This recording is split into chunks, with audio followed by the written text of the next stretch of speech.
ವಿದ್ಯಾರ್ಥಿಗಳೇ, ಪೋಷಕರೇ ಹಾಗೂ ಅಧ್ಯಾಪಕರೇ, ಆಗಿವೆಯಾ ನಿಮ್ಮ ಸಮಸ್ಯೆಗಳು ಕ್ರಾನಿಕ್? ಆಗಬೇಡಿ ಯಾವತ್ತು ಪ್ಯಾನಿಕ್. ಇದು ನಮ್ಮ ಕುಡ್ಲ ಎಜುಕೇಷನ್ ಕ್ಲಿನಿಕ್. ಇಲ್ಲಿದೆ ಕರ್ನಾಟಕ ಬ್ಯಾಂಕ್ ಬಿಸ್ನೆಸ್ ಟಾನಿಕ್. ನಾನು CASS ನಾಯಕ್.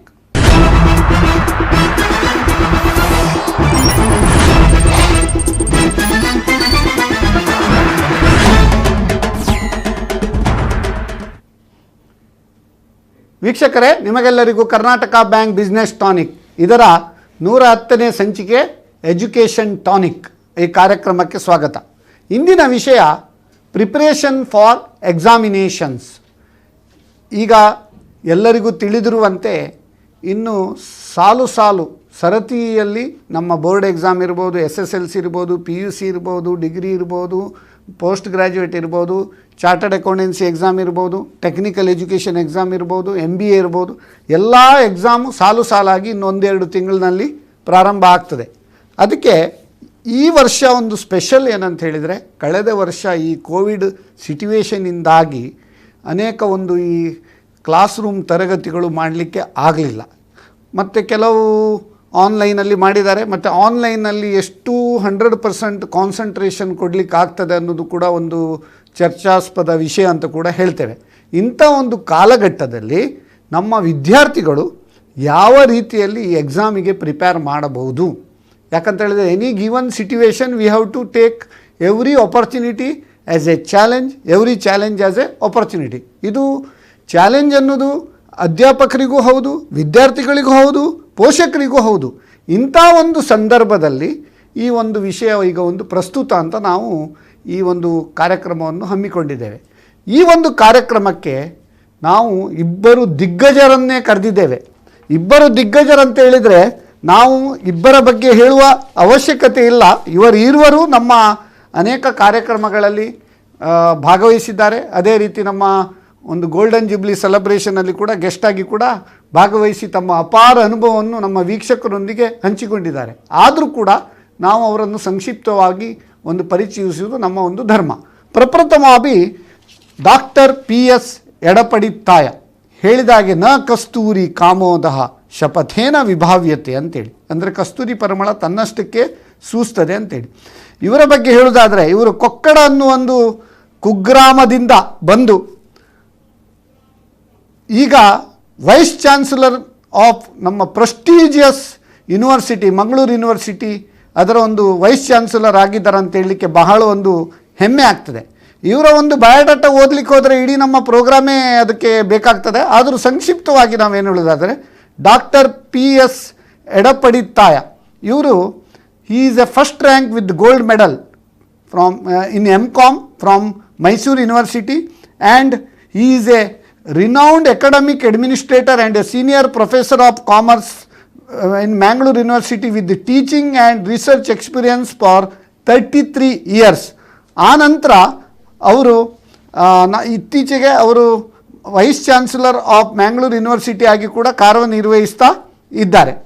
ಅವರ ಒಂದು ಅನೇಕ ಬೇರೆ ಕ್ವಾಲಿಫಿಕೇಷನ್ ಬಗ್ಗೆ ಹೇಳುವುದಾದರೆ, ಈ holds PhD from Mangalore university in human resources, ಹೌದು, ಕನ್ಸ್ಯೂಮರ್ ಬಿಹೇವಿಯರ್ನಲ್ಲಿ. ಅದೇ ರೀತಿ ಅವರ ಪೋಸ್ಟ್ ಡಾಕ್ಟರೇಟ್ ರಿಸರ್ಚ್ ನಾಟಿಂಗ್ಹಾಮ್ ಬಿಸ್ನೆಸ್ ಸ್ಕೂಲ್ನ ನಾಟಿಂಗ್ಹಾಮ್ ಟ್ರೆಂಟ್ ಯೂನಿವರ್ಸಿಟಿ UK ಅಲ್ಲಿ ಕೂಡ ಹ್ಯೂಮನ್ ರಿಸೋರ್ಸಸ್ ಡೆವಲಪ್ಮೆಂಟ್ ಬಗ್ಗೆ ಕೂಡ ಪೋಸ್ಟ್ ಡಾಕ್ಟರಲ್ ರಿಸರ್ಚ್ ಕೂಡ ಮಾಡಿದ ಕೀರ್ತಿ ಇವರಿಗೆ ಸಲ್ತದೆ. ಇವರಿಗೆ is A recipient of E-Learn international award 2003 from Scotland UK for his research paper on trends and status of corporate E-Learning ಹಾಗೂ ಆ್ಯನ್ ಇಂಡಿಯನ್ ಎಕ್ಸ್ಪೀರಿಯನ್ಸ್ ಈ ಬಗ್ಗೆ ಕೂಡ ಅವರಿಗೆ ಒಂದು ಅವಾರ್ಡ್ ಸಿಕ್ಕಿದೆ. ಅದೇ ರೀತಿ he has bagged prestigious Devang Mehta national award for best teacher in human resources management in 2009 ಅಂತ ಹೇಳಲಿಕ್ಕೆ ಬಹಳ ಒಂದು ಸಂತೋಷ ಆಗ್ತದೆ. ಇವರ ಒಂದು ಕಾರ್ಯಕ್ಷಮತೆ ಮಂಗಳೂರು ಯೂನಿವರ್ಸಿಟಿಯ ಒಂದು ಚುಕ್ಕಾಣಿ ಹಿಡಿದು ಇವರ ಕಾರ್ಯಕ್ಷಮತೆ ಕೂಡ ಅನೇಕ ಅಕಾಡೆಮಿಕ್ ವಲಯಗಳಲ್ಲಿ ಒಂದು ಶ್ಲಾಘನೀಯ ಆಗಿದೆ ಅಂತ ಹೇಳಲಿಕ್ಕೆ ಬಹಳ ಒಂದು ಸಂತೋಷ ಆಗ್ತದೆ. ಇವರು ನಮ್ಮ ಒಂದು ಕಾರ್ಯಕ್ರಮ role of teachers in nation building ಅದರಲ್ಲಿ ಕೂಡ ಭಾಗವಹಿಸಿದ್ದಾರೆ. ಅದೇ ರೀತಿ ನಮ್ಮ ಗೋಲ್ಡನ್ ಜುಬ್ಲಿ ಎಪಿಸೋಡಲ್ಲಿ ಕೂಡ ಗೆಸ್ಟ್ ಆಗಿ ಭಾಗಿಸಿದ್ದಾರೆ. ಸರ್, ಡಾಕ್ಟರ್ PS ಎಡಪಡಿತ್ತಾಯ, ನಿಮಗೆ ಈ ಕಾರ್ಯಕ್ರಮಕ್ಕೆ ಸ್ವಾಗತ. ಅದೇ ರೀತಿ ನಿಮ್ಮೆಲ್ಲರಿಗೂ ಚಿರಪರಿಚಿತರು, ನಮ್ಮ ಊರಿನವರೇ ಹೇಳ್ತೇವೆ ಮುಂಡ್ಕೂರು. ಸೊ ಮುಂಡ್ಕೂರು ಅಂತ ಹೇಳಿದರೆ ಅದು ಕೂಡ ಒಂದು ಕುಗ್ರಾಮ. ಆ ಒಂದು ಕುಗ್ರಾಮದಿಂದ ಹೋಗಿ ನಮ್ಮ ಗೋವಾದ ನ್ಯಾಷನಲ್ ಇನ್ಸ್ಟಿಟ್ಯೂಟ್ ಆಫ್ ಟೆಕ್ನಾಲಜಿ ಅದರ ಒಂದು ಡೈರೆಕ್ಟರ್ ಆಗಿ ಪ್ರಸ್ತುತ ಕಾರ್ಯನಿರ್ವಹಿಸ್ತಾ ಇದ್ದಾರೆ ಡಾಕ್ಟರ್ ಗೋಪಾಲ್ ಮೊಗೆರಾಯ. ಡಾಕ್ಟರ್ ಗೋಪಾಲ್ ಮೊಗೆರಾಯರ ಬಗ್ಗೆ ಒಂದು ಸಂಕ್ಷಿಪ್ತವಾಗಿ ಹೇಳೋದಂದ್ರೆ, ಇವ್ರದ್ದು ಕೂಡ ಬಯೋಡಾಟಾ ತುಂಬ ಪೇಜಸ್ ಉಂಟು, ಅದನ್ನು ನಾವೊಂದು ಕಂಡೆನ್ಸ್ ಮಾಡಿದ್ದೇವೆ, ಅದಕ್ಕೆ ಕ್ಷಮೆ ಇರಲಿ. So he is a first rank with gold medal in BTech in chemical engineering from NITK Surathkal. ಅದೇ ರೀತಿ MTech in chemical engineering with first rank and gold medal from NITK Surathkal. ಅದೇ ರೀತಿ PhD from Indian Institute of Science IISc Bangalore. ಅದೇ ರೀತಿ ಅವರು post doctoral degree from the University of California Riverside USA ಅಂತ ಹೇಳಲಿಕ್ಕೆ ಬಹಳ ಒಂದು ಸಂತೋಷ ಆಗ್ತದೆ. 25 ವರ್ಷಗಳ ಕಾಲ ಅವರು ಪ್ರೊಫೆಸರ್ ಆ್ಯಂಡ್ ಡೀನ್ ಆಗಿ NITKಯಲ್ಲಿ ಅವರ ಸೇವೆ ಸಲ್ಲಿಸಿದ್ದಾರೆ ಅಂತ ಹೇಳಲಿಕ್ಕೆ ಬಹಳ ಸಂತೋಷ ಆಗ್ತದೆ. ಈ has guided also many PhD thesis and MTech thesis. ಅದೇ ರೀತಿ ಇಂಟರ್ನ್ಯಾಷನಲ್ ಫೋರಮಲ್ಲಿ ಅನೇಕ ಜರ್ನಲ್ನಲ್ಲಿ ಕೂಡ ಅವರ ಒಂದು ಕಾಂಟ್ರಿಬ್ಯೂಷನ್ ಕೊಟ್ಟಿದ್ದಾರೆ ಅಂತ ಹೇಳಲಿಕ್ಕೆ ಬಹಳ ಒಂದು ಸಂತೋಷ ಆಗ್ತದೆ. ಸೊ ಅದೇ ರೀತಿ ಇವರು ಪ್ರಸ್ತುತ ನಾನು ಈಗಾಗಲೇ ಹೇಳಿದಾಗೆ ಅವರು ನಮ್ಮ ಒಂದು NIT ಗೋವಾ ಅದರ ಡೈರೆಕ್ಟರ್ ಆಗಿ ಕಾರ್ಯನಿರ್ವಹಿಸ್ತಾ ಇದ್ದಾರೆ. ಇವರ ಇನ್ನೊಂದು ಹೆಗ್ಗಳಿಕೆ ಏನಂದರೆ, he was one of the members of the academic delegation along with president of India to China ಅಂತ ಹೇಳಲಿಕ್ಕೆ ಬಹಳ ಒಂದು ಹೆಮ್ಮೆ ಆಗ್ತದೆ. ಸರ್ ಡಾಕ್ಟರ್ ಗೋಪಾಲ್ ಮೊಗೆರಾಯ, ನಿಮಗೆ ಈ ಕಾರ್ಯಕ್ರಮಕ್ಕೆ ಸ್ವಾಗತ. ಇರುವರು ಕೂಡ ಕನ್ನಡ ಮೀಡಿಯಮ್ಮಲ್ಲಿ ಕಲಿತವರು. ಜನರು ಒಂದು ತಲೆಯಲ್ಲಿ ಇಟ್ಕೊಳ್ಬೇಕು, medium of instruction is not important, content and calibre is important. So ಹೆಚ್ಚಿನ ಜನರ ತಲೆಯಲ್ಲಿರ್ಬೋದು ಇಂಗ್ಲೀಷ್ ಮೀಡಿಯಮಲ್ಲಿ ಹೋದರೆ ಮಾತ್ರ ಜನರು ಎತ್ತರ ಸ್ಥಾನಕ್ಕೆ ಹೇಳ್ತಾರೆ, ಬೇರೆ ಇದರಲ್ಲಿ ಹೋಗುವುದಿಲ್ಲ ಅಂತ. ಆದರೆ ಇರುವರು ಕೂಡ ಕನ್ನಡ ಮೀಡಿಯಮಲ್ಲಿ ಕಲಿತವರು ಅಂತ ಹೇಳಲಿಕ್ಕೆ ಬಹಳ ಒಂದು ಸಂತೋಷ ಆಗ್ತದೆ. ಸೊ ಅದೇ ರೀತಿ ಇರುವರು ಕೂಡ ನಾವು ಹೇಳ್ತಾರೆ ಅಕಾಡೆಮಿಕ್ ಒಂದು ಫೀಲ್ಡಲ್ಲಿ ಇಬ್ಬರು ಹುಲಿಗಳು ಅಂತ ಹೇಳಲಿಕ್ಕೆ ಬಹಳ ಒಂದು ಸಂತೋಷ ಆಗ್ತದೆ. ಯಾಕಂದರೆ ನಮ್ಮ ಕವಿ ಹೇಳ್ತಾನೆ, ಕಲ್ಲರಳಿ ಹೂವಾಗಿ ಎಲ್ಲರಿಗೆ ಬೇಕಾಗಿ ಮಲ್ಲಿಕಾರ್ಜುನನ ಶಿಖರಕ್ಕೆ ಬೆಳಕಾಗಿ ಬಲ್ಲವರು ಹೇಳಿ ಸರ್ವಜ್ಞ ಅಂತೇಳಿ. ಅಂದರೆ ಈ ಒಂದು ಕುಗ್ರಾಮದಿಂದ ಬಂದರೂ ಕೂಡ ಆ ವಿಲ್ಲಿಂಗ್ನೆಸ್ ಮತ್ತು ವಿಲ್ ಪವರ್ ಅದರಿಂದ ಒಂದಿಷ್ಟು ಉನ್ನತ ಸ್ಥಾನಕ್ಕೆ ಇರುವರು ಕೂಡ ಏರಿದ್ದಾರೆ ಅಂತ ಹೇಳಲಿಕ್ಕೆ ಬಹಳ ಒಂದು ಸಂತೋಷ ಆಗ್ತದೆ. ಸರ್ ನಿಮ್ಮಿಬ್ಬರಿಗೂ ಈ ಕಾರ್ಯಕ್ರಮಕ್ಕೆ ಸ್ವಾಗತ. ಇಂದಿನ ವಿಶೇಷ ಏನಂತ ಹೇಳಿದರೆ, ನಾಡ್ದು ಮಂಗಳವಾರ ಚಾಂದ್ರಮಾನ ಯುಗಾದಿ. ಈ ಚಾಂದ್ರಮಾನ ಯುಗಾದಿ ಹಬ್ಬವನ್ನು ನಮ್ಮ ದೇಶದಾದ್ಯಂತ ನಮ್ಮ ಜಗತ್ತಿನಾದ್ಯಂತ ಚಾಂದ್ರಮಾನ ಯುಗಾದಿಯನ್ನು ಪಾಲಿಸುವವರು ಅದನ್ನು ಫಾಲೋ ಮಾಡ್ತಾರೆ. ಈ ಒಂದು ಶಾರ್ವರಿ ನಾಮ ಸಂವತ್ಸರದಿಂದ ನಾವು ಪ್ಲವನಾಮ ಸಂವತ್ಸರಕ್ಕೆ ಕಾಲಿಡ್ತಾ ಇರ್ತೇವೆ. ಕರ್ನಾಟಕ ಮತ್ತು ಆಂಧ್ರ ಪ್ರದೇಶದಲ್ಲಿ ಅದು ಯುಗಾದಿ ಅಂತ ಹೇಳ್ತೇವೆ, ತಮಿಳುನಾಡು ಮತ್ತು ಕೇರಳದಲ್ಲಿ ವಿಶು ಅಂತ ಹೇಳ್ತೇವೆ, ಅದೇ ರೀತಿ ಮಹಾರಾಷ್ಟ್ರದಲ್ಲಿ ಗುಡಿ ಪಾಡ್ವ ಅಂತ ಹೇಳ್ತೇವೆ. ಚೈತ್ರ ಮಾಸದ ಪ್ರಥಮ ದಿನ ಅದನ್ನು ನಾವು ಚಾಂದ್ರಮಾನ ಯುಗಾದಿ ದಿನ ಅಂತ ಹೇಳ್ತೇವೆ.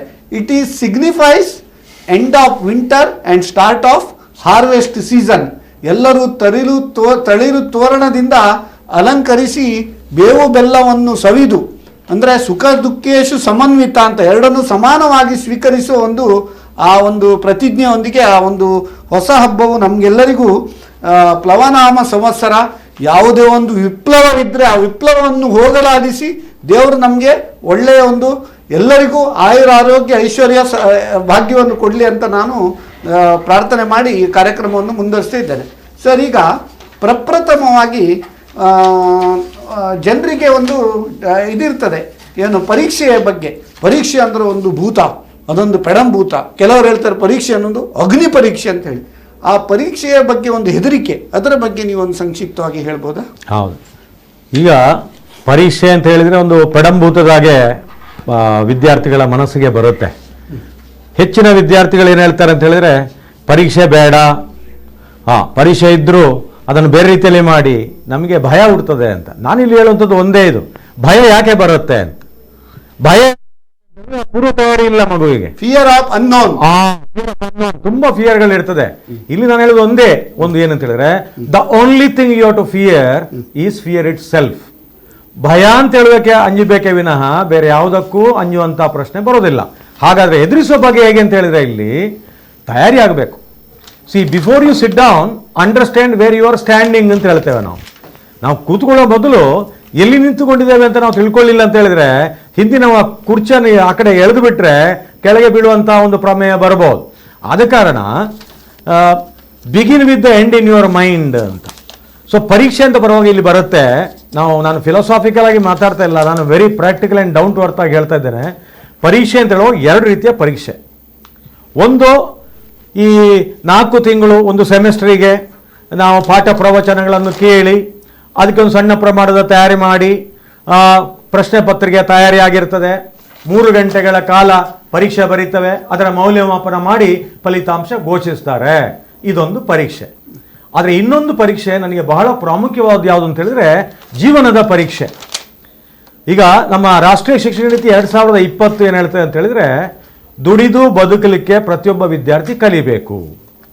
ಯಾಕೆಂತ ಹೇಳಿದ್ರೆ ಜೀವನವನ್ನು ಎದುರಿಸುವಂಥದ್ದು ಬಹಳ ಮುಖ್ಯ. ಅಂದ್ರೆ ನೀವು ಹೇಳೋದು ಅರ್ನ್ ವೈಲ್ ಯು ಲರ್ನ್. ಹೌದು, ಲರ್ನ್ ಆದ ನಂತರ ಅರ್ನ್ ಮಾಡಲಿಕ್ಕೆ ಬೇಕಾದಂಥ ತಾಕತ್ತು ಬೇಕಾಗತ್ತೆ. ಈಗ ಉದಾಹರಣೆಗೆ ಒಬ್ಬ ವಿದ್ಯಾರ್ಥಿ ಮುಂದೆ ಜೀವನದಲ್ಲಿ ಅವ ಸಾಧಕ ಅಥವಾ ಸಾಧಕಿ ಆಗಬೇಕಾದ್ರೆ ನನ್ನ ಪ್ರಕಾರ 3 ಅಂಶಗಳು ಬಹಳ ಮುಖ್ಯ. ಒಂದು ಸಾಮರ್ಥ್ಯ. ನಾನು ಕಲಿತಾ ಇರುವಾಗ ನಾನು ಮುಂದೆ ಉದ್ಯೋಗಕ್ಕೆ ಫಿಟ್ ಆಗಲಿಕ್ಕೆ ಬೇಕಾದಂಥ ನಾಲೆಜನ್ನು domain specific application oriented knowledge ಹೇಳ್ತೇನೆ. ಇದನ್ನು ನಾನು ಸಂಪಾದಿಸ್ತಾ ಇದ್ದೇನೆ, ಸಂಪಾದಿಸಿದ್ನೋ ಹೇಳುವಂಥದ್ದು ಮುಖ್ಯ ಸಾಮರ್ಥ್ಯ. 2ನೇದು ಇಚ್ಛಾಶಕ್ತಿ. ಹೇಳಿಕೊಟ್ಟ ಬುದ್ಧಿ ಕಟ್ಟಿಕೊಟ್ಟ ಬುದ್ಧಿ ಶಾಶ್ವತವಲ್ಲ ಅಂತ ನಮ್ಮ ಹಿರಿಯರು ಹೇಳಿದ್ದಾರೆ. ಆದ ಕಾರಣ ಇಲ್ಲಿ ಇಚ್ಛಾಶಕ್ತಿ ಬಹಳ ಮುಖ್ಯ.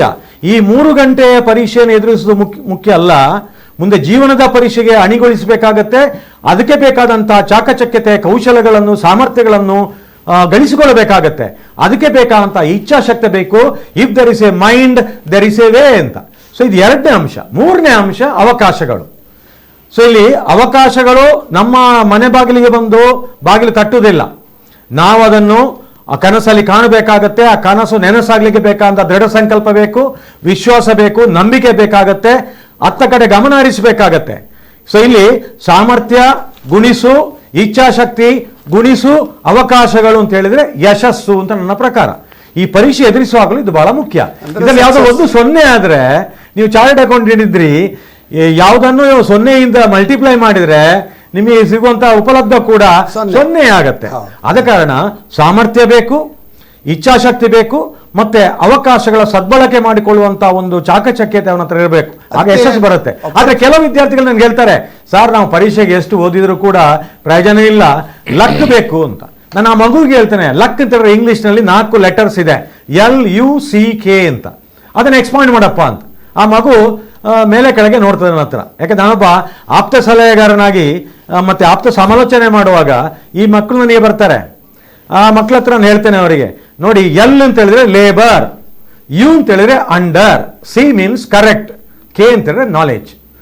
ತಿಳಿದ್ರೆ ಸರಿಯಾದ ಸಮಯದಲ್ಲಿ ಸರಿಯಾದ ಯೋಚನೆ ಮಾಡ್ತಾ ಸರಿಯಾದ ತಂತ್ರಗಾರಿಕೆ ಮೂಲಕ ಸರಿಯಾದ ಉದ್ದೇಶ ಇಟ್ಟುಕೊಂಡು ಸಮರ್ಪಕವಾಗಿ ಕ್ಲಪ್ತ ಕಾಲದಲ್ಲಿ ನಾವು ಸಿದ್ಧರಾದ್ರೆ ಖಂಡಿತ ಎಂಥ ಸಮಸ್ಯೆಯನ್ನು ಎದುರಿಸಲಿಕ್ಕೂ ಆಗತ್ತೆ. You can face the problem up front. ಅಂದ್ರೆ ಯುದ್ಧ ಕಾಲೇ ಶಸ್ತ್ರಾಭ್ಯಾಸ ಸಲ್ಲದು. ಸರ್, ಈಗ ನೀವು ಡಾಕ್ಟರ್ ಗೋಪಾಲ್ ಮೊಗೇರವರೇ, ಈಗ ನೀವು ಹೇಳಿದ್ರಿ 4 ಪಿಲ್ಲರ್ಸ್ ಆಫ್ ಎಜುಕೇಷನಿಗೆ ಯಾವುದೆಲ್ಲ ಅದು 4 ಪಿಲ್ಲರ್ಸ್, ಅದರ ಬಗ್ಗೆ ಒಂದು ಸಂಕ್ಷಿಪ್ತವಾಗಿ ವರ್ಣನೆ ಮಾಡ್ಬೋದಾ? ಓಕೆ, ನಮಸ್ಕಾರ. ಹೇಳ್ಬಿಟ್ಟಿದ್ದಾರೆ. ನಮಸ್ಕಾರ. ನಾನು ಅಷ್ಟು ಒಳ್ಳೆಯ ವಾಗ್ಮಿ ಅಲ್ಲ ಕನ್ನಡದಲ್ಲಿ, ಆದರೂ I try to talk in between English also. ನಮಸ್ಕಾರ ವ್ಯೂವರ್ಸ್. ಇವತ್ತಿನ ಟಾಪಿಕ್ ಪ್ರಿಪರೇಷನ್ ಫಾರ್ ಎಕ್ಸಾಮಿನೇಷನ್ ಅಂತ. ಅದರ ಬಗ್ಗೆ ನಾವು ಲಾಸ್ಟಿಗೆ ಬರ್ತೇವೆ, ನಾವು ಯಾವ 20 ಪಾಯಿಂಟ್ಸ್ ಎಲ್ಲ ಗೈಡ್ ಮಾಡೋಕ್ಕೆ. ಅದರ ಮೊದಲು ನನ್ನ ಫಸ್ಟ್ ಪಾಯಿಂಟ್, ಯಾಕೆ ಪ್ರಿಪೇರ್ ಮಾಡಬೇಕಂತ. ಈಗ ಊಟ ಮಾಡಲಿಕ್ಕೆ ಮಕ್ಕಳನ್ನು ಪ್ರಿಪೇರ್ ಮಾಡ್ತೇವಲ್ಲ, ನಾವು ಮಾಡೋದಿಲ್ಲ. ನಿದ್ದೆ ಮಾಡಲಿಕ್ಕೆ ಪ್ರಿಪೇರ್ ಮಾಡ್ತೇವೆ, ಮಾಡೋದಿಲ್ಲ. ಬಿಕಾಸ್ ಊಟ ಮಾಡಬೇಕಾದ್ರೆ ಅಪಟೈಟ್ ಬೇಕು. So a teacher has to create an appetite for education. ಒಮ್ಮೆ ಅಪಟೈಟ್ ಕ್ರಿಯೇಟ್ ಮಾಡಿದರೆ naturally exam will not become a burden. ನಮ್ಮ ಇದರಲ್ಲಿ ಮೊದಲು ಸುಭಾಷಿತ ಹೇಳ್ತೇವೆ, ಸಾವಿದ್ಯಾಯ ವಿಮುಕ್ತಯೇ ಅಂತ. ಅಂದರೆ ನಾವು ಕಲ್ತಿರುವಾಗ ನಾವಿಬ್ಬರು ಹಳ್ಳಿಯಲ್ಲಿ ಬೆಳೆದವರು, ನಮಗೆ ಟ್ಯೂಷನ್ ಗೊತ್ತಿಲ್ಲ, ನಮಗೆ ಕೋಚಿಂಗ್ ಗೊತ್ತಿಲ್ಲ, ಏನು ಗೊತ್ತಿಲ್ಲ. ಬಟ್ ಆದರೂ ನಮ್ಮಿಂದ ಆಗಬೇಕು ಒಂದು ಎಪಟೈಟ್ ಇತ್ತು. ನಮ್ಮ ತಂದೆ ತಾಯಿ ಹೇಳಿದ್ರು, ಒಂದ ಓದು, ಇಲ್ಲದ್ರೆ ಪೂರ್ಣ ಪ್ರಜ್ಞನಾಗು, ಇಲ್ಲದ್ರೆ ಹೂರ್ಣ ಪ್ರಜ್ಞನಾಗು ಅಂತ. ಅಡಿಗೆ ಹೋಗಂತ. ಸೊ ನಮಗೆ ಪೂರ್ಣ ಭಜನೆ ಆಗಬೇಕಿತ್ತು, ಅದಕ್ಕೋಸ್ಕರ ನಾವು ಬಂದೆವು. ನಾವು ಸಾವಿದ್ಯಾ ವಿಮುಕ್ತಿ ಅಂದರೆ this education should make the people to come out of the clutches of this problems of the world. But does this education address? No. ಮಕ್ಕಳು ಏನಿಲ್ಲ, ಅವ್ರಿಗೆ ನಾಲೆಜ್ ಎಸಿಮಿನೇಷನ್ ಇಲ್ಲ, ಪಾಪ ನಾಲೆಜ್ ಡಿಸಿಮಿನೇಷನ್ ಇಲ್ಲ, ನಾಲೆಜ್ ಜನರೇಷನ್ ಇಲ್ಲ. ಅವರು ಒಂದು ಲೀಸ್ಟ್ ಕೊಟ್ಟಿರ್ತಾರೆ, ಅದನ್ನು ಓದ್ತಾರೆ, ಎಕ್ಸಾಮ್ ಪ್ರಿಪೇರ್ ಮಾಡ್ತಾರೆ, ರಿವೈಸ್ ಮಾಡ್ತಾರೆ. Moment they complete the examination they become zero. So this has to change. ಅದಕ್ಕೆ ಹೇಳ್ತಾರೆ the basic pillar is the teacher. ಮಕ್ಕಳು ಈಗ ಗುರುಕುಲ ಎಜುಕೇಷನ್ ಅದೇ ಶೃಣ್ವಂತೋ ವಿಶ್ವ ಅಮೃತಸ್ಯ ಪುತ್ರ ಅಂತ ಯಾವಾಗಲೂ ಹೇಳ್ತಾರೆ. Teacher has to find out the spark in the student. ಅವನು ಇವತ್ತು ಇಂಜಿನಿಯರ್ ಆಗ್ತಾನ, ಡಾಕ್ಟರ್ ಆಗ್ತಾನಂತ ಯಾವುದಾಗಿದ್ರು ಫಸ್ಟಿಗೆ ಅವರು ಡಿಸೈಡ್ ಮಾಡಬೇಕು. And they have to. ಒಂದು ಹುಡುಗನಿಗೊಂದು ಥ್ರೆಶೋಲ್ಡ್ ಇರ್ತದೆ, ಅವ್ರು ಎಲ್ಲರೂ ಫಸ್ಟ್ ರ್ಯಾಂಕ್ ಬರೋಕ್ಕೆ ಸಾಧ್ಯ ಇಲ್ಲ. So parent has to find. ನನ್ನ 35 ವರ್ಷ ಸರ್ವೀಸಲ್ಲಿ ನಾನು ನೋಡಿದ್ದೇನೆ, media cause will do extremely well in world as in the real life. ಇದು ನನ್ನ 35 ವರ್ಷದಲ್ಲಿ. ಟಾಪರ್ಸ್ ಬ್ಯಾಡ್ ಅಂತ ಹೇಳ್ತಿಲ್ಲ, ಯಾಕಂದರೆ ಅವರು ಫೋಕಸ್ ಆಗಿರ್ತಾರೆ. ಅವರಿಗೆ ಫಸ್ಟ್ನಿಂದ ಹೇಳ್ತಾರೆ ಏನಾದರೂ ಮಾಡಪ್ಪ ಫಸ್ಟ್ ರ್ಯಾಂಕ್ ಹೇಳ್ಬೇಕಂತ. ಒಂದು ಲಾಸ್ಟ್ ಪಾಯಿಂಟ್, ಇಂಪಾರ್ಟೆಂಟ್ ಪಾಯಿಂಟ್ ಹೇಳ್ತೇನೆ. ಈಗ ನಾವು ಅವರೇಜ್ ತಗೊಳ್ಳಿ, 90% of the students kids when they go to first standard, ಅವರಿಗೆ 90% ಸ್ಟೂಡೆಂಟ್ಸ್ಗೆ ಬೇರೆ ಬೇರೆ ಐಡಿಯಾ ಇರ್ತದೆ ಲೈಫ್ ಬಗ್ಗೆ. But unfortunately when they come to 12th standard ಅವರಿಗೆ ಒಂದೇ ಐಡಿಯಾ ಇರ್ತದೆ, ನನಗೆ ಹೇಗಾದರೂ ಮಾಡಿ ಕ್ರ್ಯಾಕ್ ಮಾಡಿ ಎಕ್ಸಾಮಿನೇಷನ್ ಮಾಡಿ ಒಂದು IIT ಆಗಬೇಕು, ಒಂದು NIT ಆಗಬೇಕು, ಡಾಕ್ಟರ್ ಆಗಬೇಕು, ಇಂಜಿನಿಯರ್ ಆಗಬೇಕು, ಅದೇ. So that because of our input. So moment the teacher parent join together and find out. ಅದಕ್ಕೋಸ್ಕರ ಐನ್ಸ್ಟೈನ್ ಹೇಳಿದ್ದಾರೆ, education is not pumping the information to the brain, it is the training of brain to think. So moment you make the student to think, education ಎಂಬುದು ಅದು ಆಗೋದೇ ಇಲ್ಲ, ಅವ್ರಿಗೆ ಹೊರೆ ಆಗೋಲ್ಲ. ಫಸ್ಟಿಗೆ education should not be a burden to the student. ಅದನ್ನು ಹೊರಗೆ ತೆಗೆದು ಅದಕ್ಕೋಸ್ಕರ 3-4 ಸಲ ರಿವೈಸ್ ಮಾಡ್ತಾರೆ. ಯಾಕೆ ರಿವೈಸ್ ಮಾಡಬೇಕು? ಫಸ್ಟಿಂದ ಹೇಳಿ ಮಕ್ಕಳಿಗೆ. ಈಗ ನಮ್ಮ Indian culturally, out of context, Indian culturally why the marriage is successful? Because ನಾವು ತಾಳಿ ಕಟ್ಟಿದಾಗ ಹೇಳ್ತೇವೆ ಒಂದೇ ಮ್ಯಾರೇಜ್ ಅಂತ. ಸೊ ಅದನ್ನು ಕಷ್ಟ ಆಗಲಿ ಸೋಗಾಗಲಿ ವ್ಯವಸ್ಥೆ. ಮಕ್ಕಳಿಗೆ ಹೇಳ್ಬೇಕು ನೀವು ರಿವೈಸ್ ಮಾಡಲಿಕ್ಕಿಲ್ಲ, ಒಂದೇ ರಿವೈಸ್ ಅಂತ. ಇಲ್ಲದೆ 5 ಸಲ ರಿವೈಸ್ ಇರುವಾಗ ಫಸ್ಟ್ ಟೈಮ್ ಹೇಳ್ತಾನೆ, ಸೆಕೆಂಡ್ ರಿವೈಸ್ ಮಾಡಬೇಕಂತ. So moment the teacher says that this what he has to study exactly to be done. And ಅವರಿಗೆ ನಾ ಹೇಳಿದೆ ಮೊದಲು ಎಪಿಸೋಡಲ್ಲಿ ಹೇಳಿದೆ, ಈಗಿನ education again I repeat it, it's every ಈಗಿನ ಸಿಸ್ಟಮ್ ಅಂದರೆ ಹೆಕ್ಕುವುದು, ಮುಕ್ಕುವುದು ಮತ್ತು ಕಕ್ಕುವುದು, ಅದು ಇರಬಾರ್ದು. They should understand, assimilate the subject and then disseminate by generation of the knowledge. ಇದು ಮಾಡಿದರೆ ಯಾವ ಹುಡುಗನೂ ಯಾವುದೂ ಹೊರೆ ಆಗುವುದಿಲ್ಲ. ಇವರು ನಮ್ಮ ಮೋದಿಯವರು ಒಮ್ಮೆ ಹೇಳಿದರು, ನಾವು hour students are facing destination fever. Destination is not important, what's called as the journey of pleasure is important. ಬಹಳ ಒಂದು ಉತ್ತಮವಾಗಿ ನೀವು ವರ್ಣನೆ ಮಾಡಿದ್ರಿ. ಈಗ ಸರ್, ಈಗ ಎಡಪಡಿತೆ ಸರ್ ಹೇಳಿ. ಈಗ ನಮ್ಮ ಮಕ್ಕಳಿಗೆ ಏನು ಮಾಡ್ತಾರೆ, ಮನೆಯಲ್ಲಿ ಪಿಯರ್ ಪ್ರೆಷರ್ ಡೆವಲಪ್ ಮಾಡ್ತಾರೆ. ಅವನಿಗೆ ಅಷ್ಟು ಮಾರ್ಕ್ ಬಂದೆ, ಇವನಿಗೆ ಒಬ್ರಿಗೆ ಇನ್ನೊಬ್ರಿಗೆ, ಮತ್ತು ಕೆಲವು ಮನೆಯಲ್ಲಿಯೇ ಇಬ್ಬರು ಮಕ್ಕಳಿದ್ರೆ ಸಿಬ್ಲಿಂಗ್ ರೈವಲ್ರಿ ಅಂಥ ಒಂದು ಪರಿಸ್ಥಿತಿಯಲ್ಲಿ ಪೇರೆಂಟ್ಸ್ನವರು ಯಾವ ರೀತಿ ಅವರನ್ನು ತಯಾರು ಮಾಡಬೇಕು? ಯಾಕಂದರೆ ಈಗ ಏನಾಗಿದೆ, ಈಗೆಲ್ಲ ಇಂಟರ್ನ್ಯಾಷನಲ್ ಸ್ಕೂಲ್, ಆ ಸ್ಕೂಲ್, ಈ ಸ್ಕೂಲ್ ಅಂತೇಳಿ ಬೂಟ್ ಪಾಲಿಶ್ ಸತ ತಂದೆ ತಾಯಿ ಮಾಡಿ, ಯೂನಿಫಾರ್ಮ್ ಎಲ್ಲ ಮಾಡಿ, ಬಸ್ಸಿಗೆ ಹೋಗುವಾಗ ಕೂಡ ಅವನಿಗೆ ರೋಡ್ ದಾಟ್ಲಿಕ್ಕೆ ಕಳುವುದಿಲ್ಲ. ತಾಯಿ ಆಚೆ ಬಂದು ನಿಂತು ಬಸ್ಸಲ್ಲಿಯಾ ಅಥವಾ ರಿಕ್ಷಾದಲ್ಲಿ ಬುಡುಕ್ಕಂತ ಹಾಕ್ತಾರೆ, ಮತ್ತೆ ಸ್ಕೂಲಲ್ಲಿ ಇಳಿತಾರೆ, ಮತ್ತೆ ಪುನಃ ಬರ್ತಾರೆ.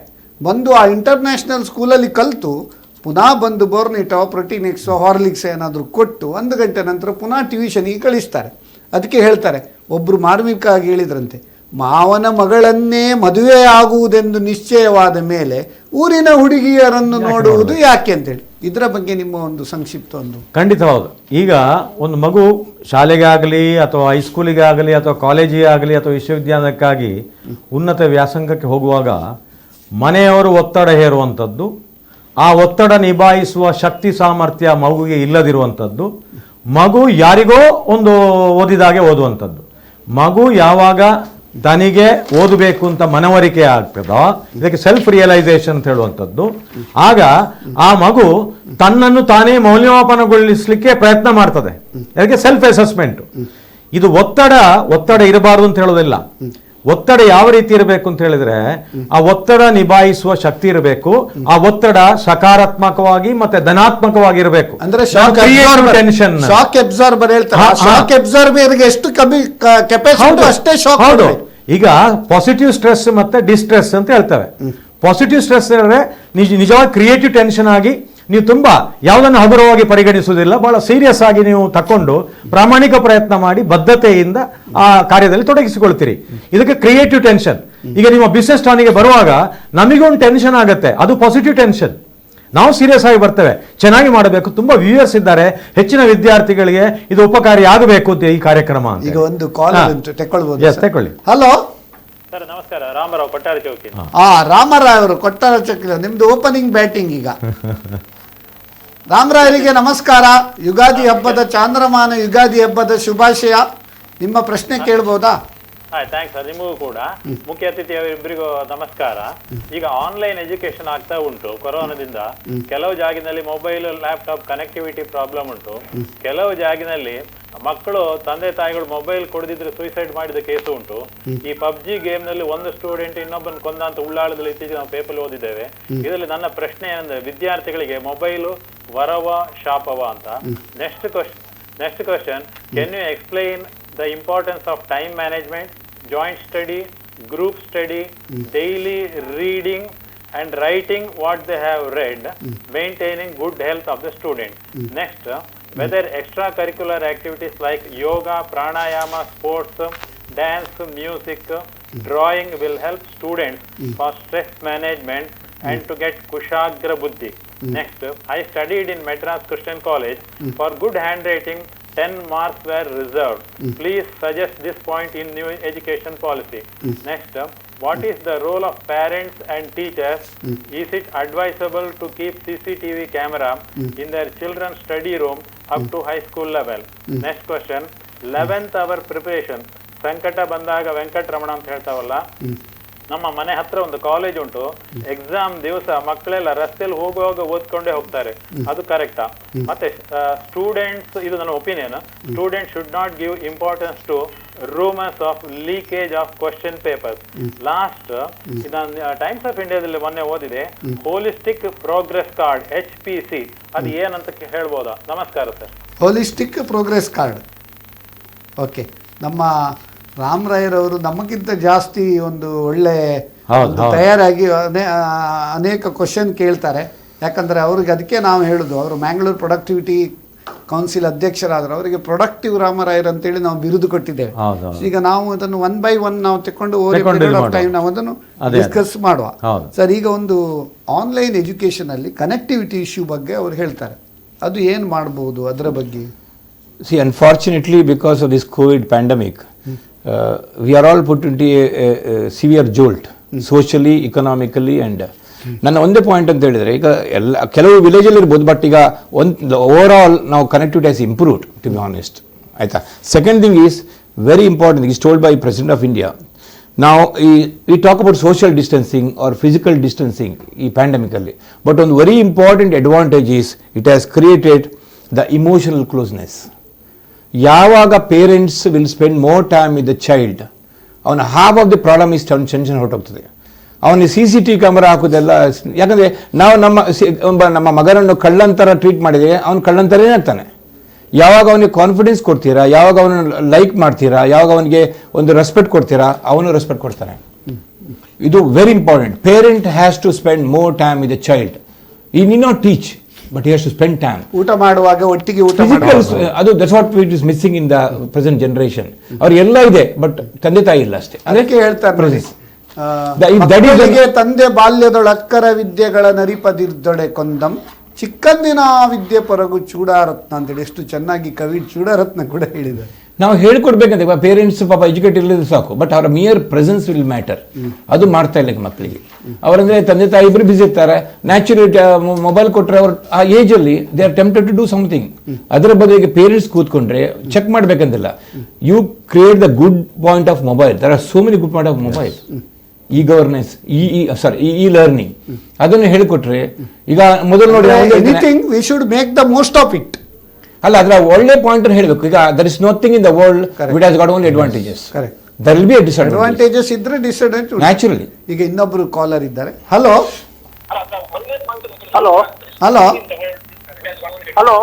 ಯಾರು ಮಾತಾಡೋದು? ನಾನು ರಾಜೇಶ್ ರಾವ್ ಅಂತ ಮಂಗಳೂರಿಂದ ಮಾತಾಡೋದು. ರಾಜು ಸಾವಂತ್ ಫ್ರಮ್ ಮ್ಯಾಂಗ್ಳೂರ್. ರಾಜೇಶ್ ರಾವ್ ಹೌದು. ಹೇಳಿ ರಾಜೇಶ್ ರಾವ್. ಓಕೆ, ಇದು 4 ಪ್ರಶ್ನೆಗಳು. ಒಂದು, ಈ ಮೆಮೊರಿಗೂ ಇಂಟೆಲಿಜೆಂಟ್ ಕೋಶಂಟಿಗೂ ರೈಟ್ ಅಂಡ್ ಲೆಫ್ಟ್ ಬ್ರೈನಿಗೂ ಅಲ್ಲ, ನೀವು ಟಿವಿಯನ್ನು ಸ್ವಲ್ಪ ಮ್ಯೂಟ್ ಮಾಡ್ತೀರಾ ದಯವಿಟ್ಟು? ಟಿವಿಯನ್ನು ಮ್ಯೂಟ್ ಮಾಡಿ, ಯಾಕಂದ್ರೆ ಅದು ಕೇಳ್ತೇನೆ. ಹಲೋ, ಹೇಳಿ, ಪ್ರಶ್ನೆ ಕೇಳಿ.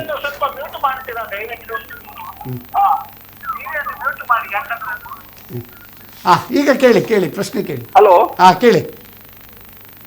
Memory, intelligent quotient, right and left brain ಮತ್ತೆ ಎಕ್ಸಾಮ್ಸ್ ಗಳಿಗೆ ಏನು ಸಂಬಂಧ ಅಂತ ಒಂದು. ಎರಡನೇ ಪ್ರಶ್ನೆ, ಮೆಮೊರಿ, ಇಂಟೆಲಿಜೆಂಟ್ ಕೋಶಂಟ್ ಮತ್ತೆ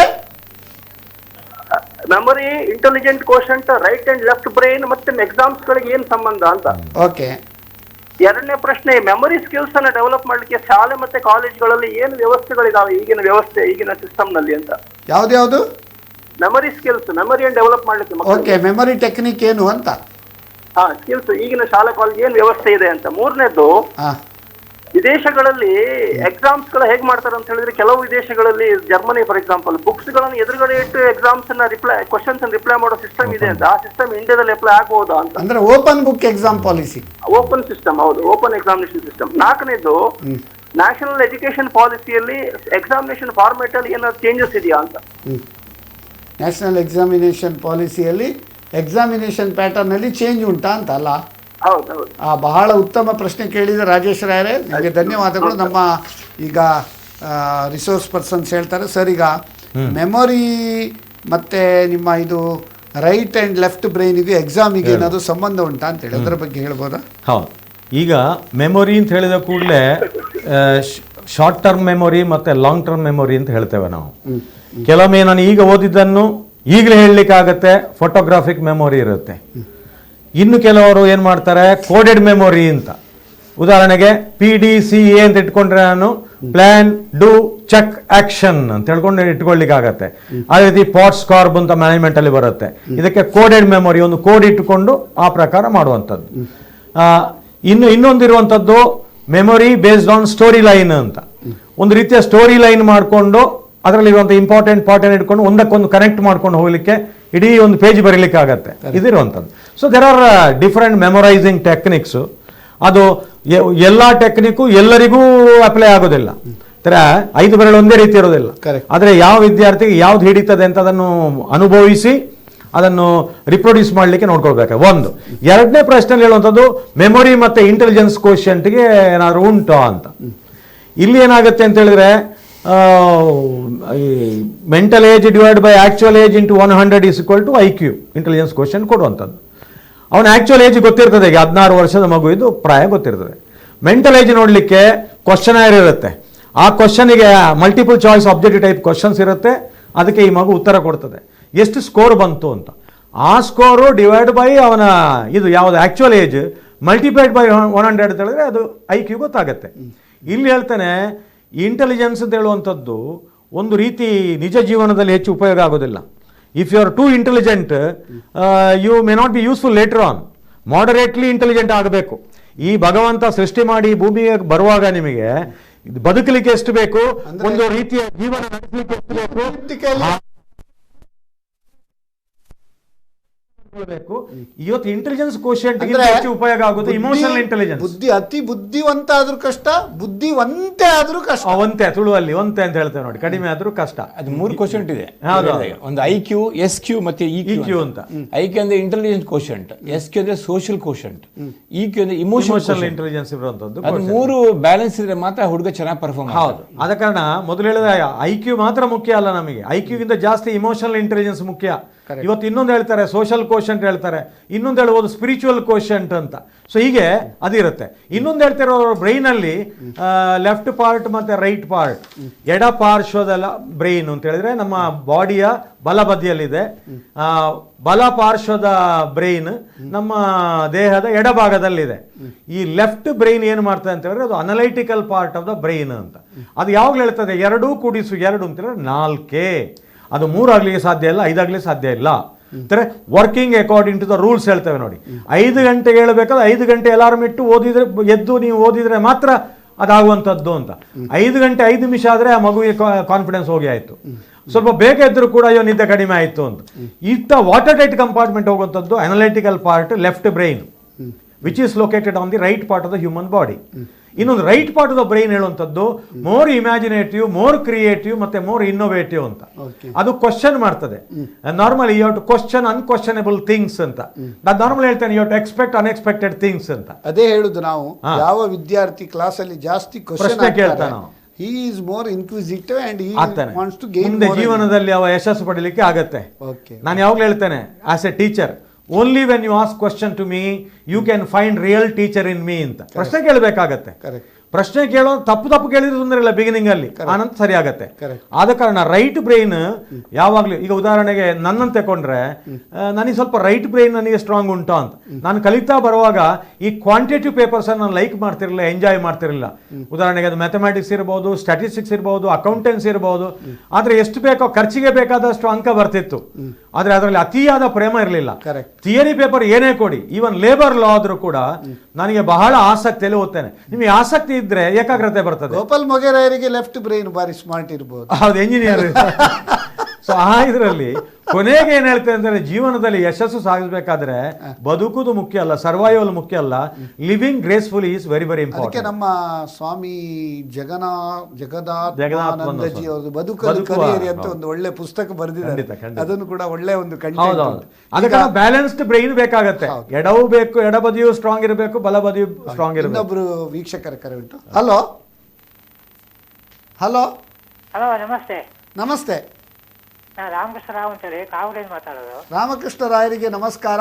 ನಿಮ್ಗೆ ಯುಗಾದಿ ಹಬ್ಬದ ಶುಭಾಶಯ. ನನ್ನ ಪ್ರಶ್ನೆ, ಕಳೆದ ವರ್ಷ 1ನೇ ಕ್ಲಾಸಿಂದ 9ನೇ ಕ್ಲಾಸ್ ಮಕ್ಕಳನ್ನು ಕೋವಿಡ್ ಕಾರಣದಿಂದಾಗಿ ಪರೀಕ್ಷೆ ಇಲ್ಲದೆ ಪಾಸ್ ಮಾಡಿದ್ದಾರೆ. ಈ ವರ್ಷ ಕೂಡ ಅದು ಯಾವ ರೀತಿ ಮಾಡಿದ್ರೆ ಒಳ್ಳೇದು ಅಂತ.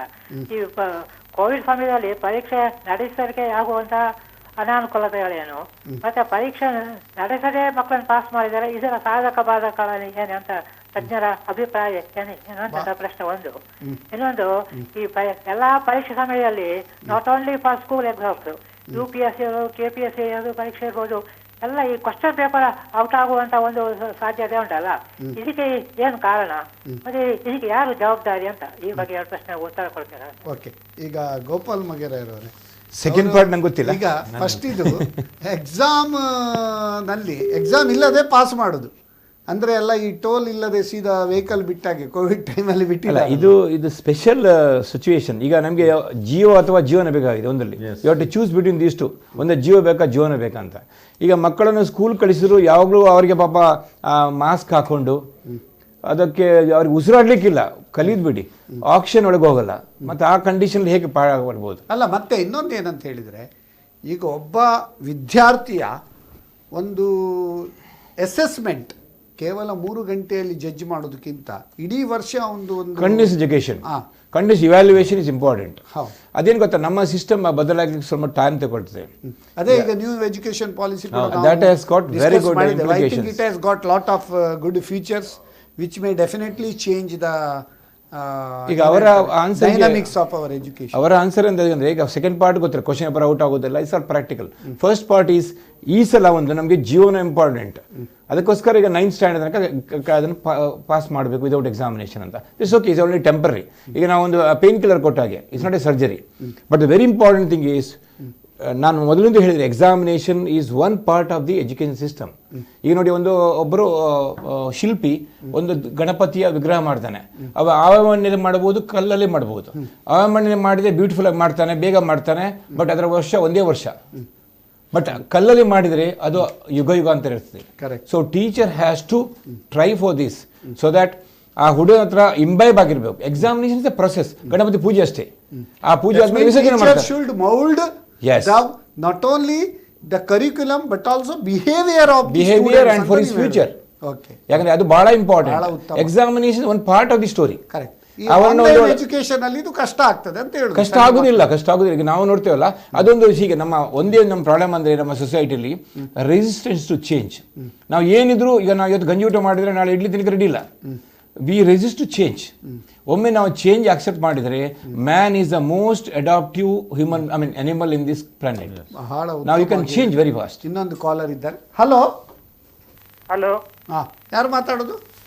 ರೋಹಿತ್ ಅಂಚನ್ ಅಂತ ವೆಲೆನ್ಸಿಯಾದಿಂದ. ರೋಹಿತ್ ಅಂಚೆನ್ ಫ್ರಮ್ ವೆಲೆನ್ಸಿಯಾ. ನಿಮ್ಮ ಪ್ರಶ್ನೆ, ನೀವು ಯಾರು ವಿದ್ಯಾರ್ಥಿಯ, ಪೋಷಕರ ಅಥವಾ ಪೋಷಕರು. ಅಧ್ಯಾಪಕರ? ಹಾಂ, ಕೇಳಿ ಕೇಳಿ ಕೇಳಿ. ಅಧ್ಯಾಪಕರಲ್ಲ, ಪೋಷಕರು. ಹಾಂ, ಕೇಳಿ ಕೇಳಿ. ನನ್ನ ಮಗಳು ಈಗ ಸೈನ್ಸ್ LHS ಅಲ್ಲಿ ಓದ್ತಾ ಇದ್ದಾಳೆ. ಹಾಂ, ಕೇಳಿ ಕೇಳಿ, ಕೇಳ್ತಾ ಉಂಟು. ಅದು ಲಾಸ್ಟ್ ಮಿನಿಟ್ ಸ್ಟಡಿ ಮಾಡುದು, ಏನು ಸಿಲೆಬಸ್ ಮಾಡುದಿಲ್ಲ, ಟೈಮ್ ಟೇಬಲ್ ಏನು ಹಾಕುದಿಲ್ಲ. ಯೋಗ ಎಲ್ಲ ಮಾಡ್ತಾರೆ, ಮೆಡಿಟೇಷನ್ ಕ್ಲಾಸಿಗೆಲ್ಲ ಹಾಕಿದ್ವಿ, ಏನಾಗುದು, ಏನಾದ್ರು ಸಜೆಷನ್ ಕೊಡ್ತೀರಾ? ಬಹಳ ಒಂದು ಉತ್ತಮ. LHS ಅಲ್ಲಿ ಏನು ಕಲಿತಾ ಇದ್ದಾರೆ ಅವರು? ಬಯೋಟೆಕ್ನಾಲಜಿ. ಬಯೋಟೆಕ್ನಾಲಜಿ. ಹಾಗಾದರೆ ಸಣ್ಣ ಹುಡುಗಿ ಅಲ್ಲ. ಹೌದು, ಸೆಕೆಂಡ್ PUC ಅಲ್ಲಿ. Second PUC. ಸರ್, ಅದರ ಬಗ್ಗೆ ನೀವು ಹೌದು. ಈಗ ನಾನು ಹೇಳಿದಾಗೆ ಆ ಮಗುವಿನ ಮನಸ್ಸಿನಲ್ಲಿ ಏನಿದೆ ಅಂತ ತಿಳ್ಕೊಳ್ಬೇಕಾಗತ್ತೆ. ಕೆಲವೊಮ್ಮೆ ಭಯ ಇರುತ್ತೆ. ಈಗ ಉದಾಹರಣೆಗೆ ಫಿಯರ್ ಆಫ್ ಫೇಲ್ಯೂರ್ ಅಂತ ಹೇಳ್ತೇವೆ ನಾವು. ಇನ್ನೊಂದು ಫಿಯರ್ ಆಫ್ ಕಮಿಟಿಂಗ್ ಮಿಸ್ಟೇಕ್ಸ್. ಕೆಲವೊಮ್ಮೆ fear of loss of love, ತಂದೆ ತಾಯಂದಿರ ಅಥವಾ ಹೆತ್ತವರದು ಅದಕ್ಕೆ ಬೇಕಾದಂಥ ಪ್ರೀತಿ ಎಕ್ಸ್ಪೆಕ್ಟ್ ಮಾಡಿ ಸಿಗದಿರ್ಬೋದು, fear of loss of love. ಇನ್ನೊಂದು fear of loss of liberty ಅಂತ ಹೇಳ್ತೇವೆ, ಸ್ವಾತಂತ್ರ್ಯ ಇಲ್ಲ. ಉದಾಹರಣೆಗೆ CCTV ಹಾಕಿ ಮಗುವನ್ನು ವಾಚ್ ಮಾಡಿ ಅಂತ ಹೇಳುವಂಥದ್ದು. ಇಲ್ಲಿ ನಾನು ಹೇಳ್ತೇನೆ, ಬಿಹೇವಿಯರಲ್ ಸೈನ್ಸ್ ಅಲ್ಲಿ ಇದೆ, total control is almost loss of control ಅಂತ. ಸೊ ಆ ರೀತಿ ಅವ್ರನ್ನು ಬೆತ್ತ ಇಟ್ಕೊಂಡು ಮಾಡುವಂಥ ಕಾಲ ಹೋಯ್ತು. ಇಲ್ಲಿ ಅವರಿಗೆ ಪಾಸಿಟಿವ್ ಫ್ರೀಡಮ್ ಕೊಡಬೇಕು. ಹಾಗೇಳಿ ಒಂದು ರೀತಿಯ ಕಣ್ಣು ಇಡಬೇಕಾಗತ್ತೆ. ಯಾಕಂದ್ರೆ ಬೆಳೀತಿರುವಂತಹ ಮಗು ದಾರಿ ತಪ್ಪುವ ಅನೇಕ ಸಮಯ ಸಂದರ್ಭಗಳು ಎದುರುಗಡೆ ಬರುತ್ತೆ. ಡಿಸ್ಟ್ರಾಕ್ಷನ್ಸ್ ಇರುತ್ತೆ. ಅಲ್ಲಿ ಅದನ್ನು ಅರ್ಥ ಮಾಡಿಕೊಂಡು ಸರಿಯಾದ ದಾರಿಯಲ್ಲಿ ನಡೆಯುವಂಥ ಪ್ರಬುದ್ಧತೆ ಆ ಮಗುವಲ್ಲಿ ಇರುವುದಿಲ್ಲ, ಮೆಚುರಿಟಿ ಇರುವುದಿಲ್ಲ. ಆದ ಕಾರಣ ಹೆತ್ತವರು ಅಥವಾ ಹಿರಿಯರು, ಗುರುಗಳು ಅದಕ್ಕೆ ಮಾರ್ಗದರ್ಶನ ನೀಡಲೇಬೇಕಾಗತ್ತೆ. ಅದಿರುವಂಥದ್ದು. ಆಮೇಲೆ ಮಗುವಿಗೆ ಏನಿರ್ತದೆ, ಅಂಕಗಳೇ ಮಾನದಂಡ ಅಂತ ಇರುತ್ತೆ. ನನ್ನ ಪ್ರಕಾರ ಜೀವನದ ಪರೀಕ್ಷೆ ಎದುರಿಸಲಿಕ್ಕೆ ಅಂಕಗಳು ಸಾಕಾಗೋದಿಲ್ಲ. ಇಲ್ಲಿ ಬೇಕಾದಂಥ ಚಾಕಚಕ್ಯತೆ, ಕೌಶಲ್ಯಗಳು ಬೇಕಾಗತ್ತೆ. ಇವತ್ತು ಸ್ಕಿಲ್ ಡೆವಲಪ್ಮೆಂಟ್ ಹೇಳ್ತೇವೆ ನಾವು. ನಾನು ಯಾವಾಗಲೂ ಹೇಳುವಾಗ qualification is not equal to ಏನು ಕಾಂಪಿಟೆನ್ಸಿ ಅಂತ ಹೇಳ್ತೇನೆ. Competency is made up of 5 critical ingredients ಅಂತ. ಒಂದು K ಅಂತ ಹೇಳಿದ್ರೆ ನಾಲೆಜ್. ಯಾವ knowledge? Domain specific application oriented knowledge. ಅದು ಇಂಪಾರ್ಟೆಂಟ್. ಅಂತ ಹೇಳಿದ್ರೆ ಆಟಿಟ್ಯೂಡ್. ನಮ್ಮ ಮನಸ್ಥಿತಿ ಏನಿದೆ, ಎಲ್ಲವೂ ನಕಾರಾತ್ಮಕವಾಗಿ ಋಣಾತ್ಮಕವಾಗಿ ಯೋಚನೆ ಮಾಡಿದ್ರೆ ಜೀವನ ಏನಿಲ್ಲ.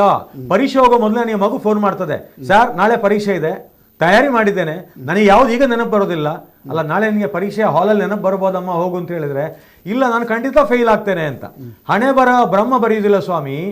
ಈ ಮಗುವಿನ ಹಣೆಯಲ್ಲಿ ಒಂದು ತಂದೆ ತಾಯಂದಿರು ಬರೀತಾರೆ, ಅಥವಾ ಅಕ್ಕಪಕ್ಕದ ಮನೆಯವರು ಬರೀತಾರೆ, ಅಥವಾ ಸಹಪಾಠಿಗಳು ಬರೀತಾರೆ, ಅಥವಾ ಈ ಮಗುವೇ ಕೀಳರಿಮೆಯಿಂದ ತನಗೆ ತಾನೇ ಹೇಳ್ತದೆ ನನಗೆ ನಾಳೆ ಪರೀಕ್ಷೆ ಬರೆದ್ರೆ ಫೇಲ್ ಆಗ್ತದೆ ಅಂತ.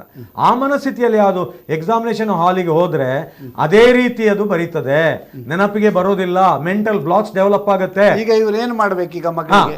ಈ ಮಕ್ಕಳಿಗೆ ಇವರು ಏನಾಗ್ತದೆ ಅಂತ ಹೇಳಿದ್ರೆ, ಒಂದು ರೀತಿಯ ಪೂರಕವಾದ ವಾತಾವರಣ ಮನೆಯಲ್ಲಿ ಸೃಷ್ಟಿ ಮಾಡಬೇಕು. ಧನಾತ್ಮಕವಾದಂಥ ಸಕಾರಾತ್ಮಕ ಒತ್ತಡ ಇರಲಿ. ಮಗುವಿಗೆ ಹೇಳಬೇಕು, ಪರೀಕ್ಷೆ ಮದುವೆ ಹೋದಾಗ ಹೋಗುದಲ್ಲ, ಪೂರ್ವ ತಯಾರಿ ಮಾಡ್ಕೊಂಡು ಹೋಗಬೇಕು. ಸಿಲೆಬಸ್ ಇರುತ್ತೆ, ಗುರುಗಳು ನಿನಗೆ ಕೆಲವು ಸೂಚನೆಗಳನ್ನು ಕೊಟ್ಟಿರ್ತಾರೆ, ಅಥವಾ ನೀನು ಕ್ವಿಕ್ ಪಾಯಿಂಟ್ಸ್ ಎಲ್ಲ ನೋಟ್ಸ್ ಇಟ್ಕೊಂಡಿರ್ತಿ, ಅದನ್ನು ನೋಡಿ ಹೋಗ್ಬೇಕು. ಹೋಗುವಾಗ ಮಾರ್ಗದಲ್ಲಿ ಓದಿಕೊಂಡು ಹೋಗುದಲ್ಲ, ಹಾಲ್ ಪರೀಕ್ಷೆ ಗಂಟೆ ಬಾರಿಸುವವರೆಗೆ.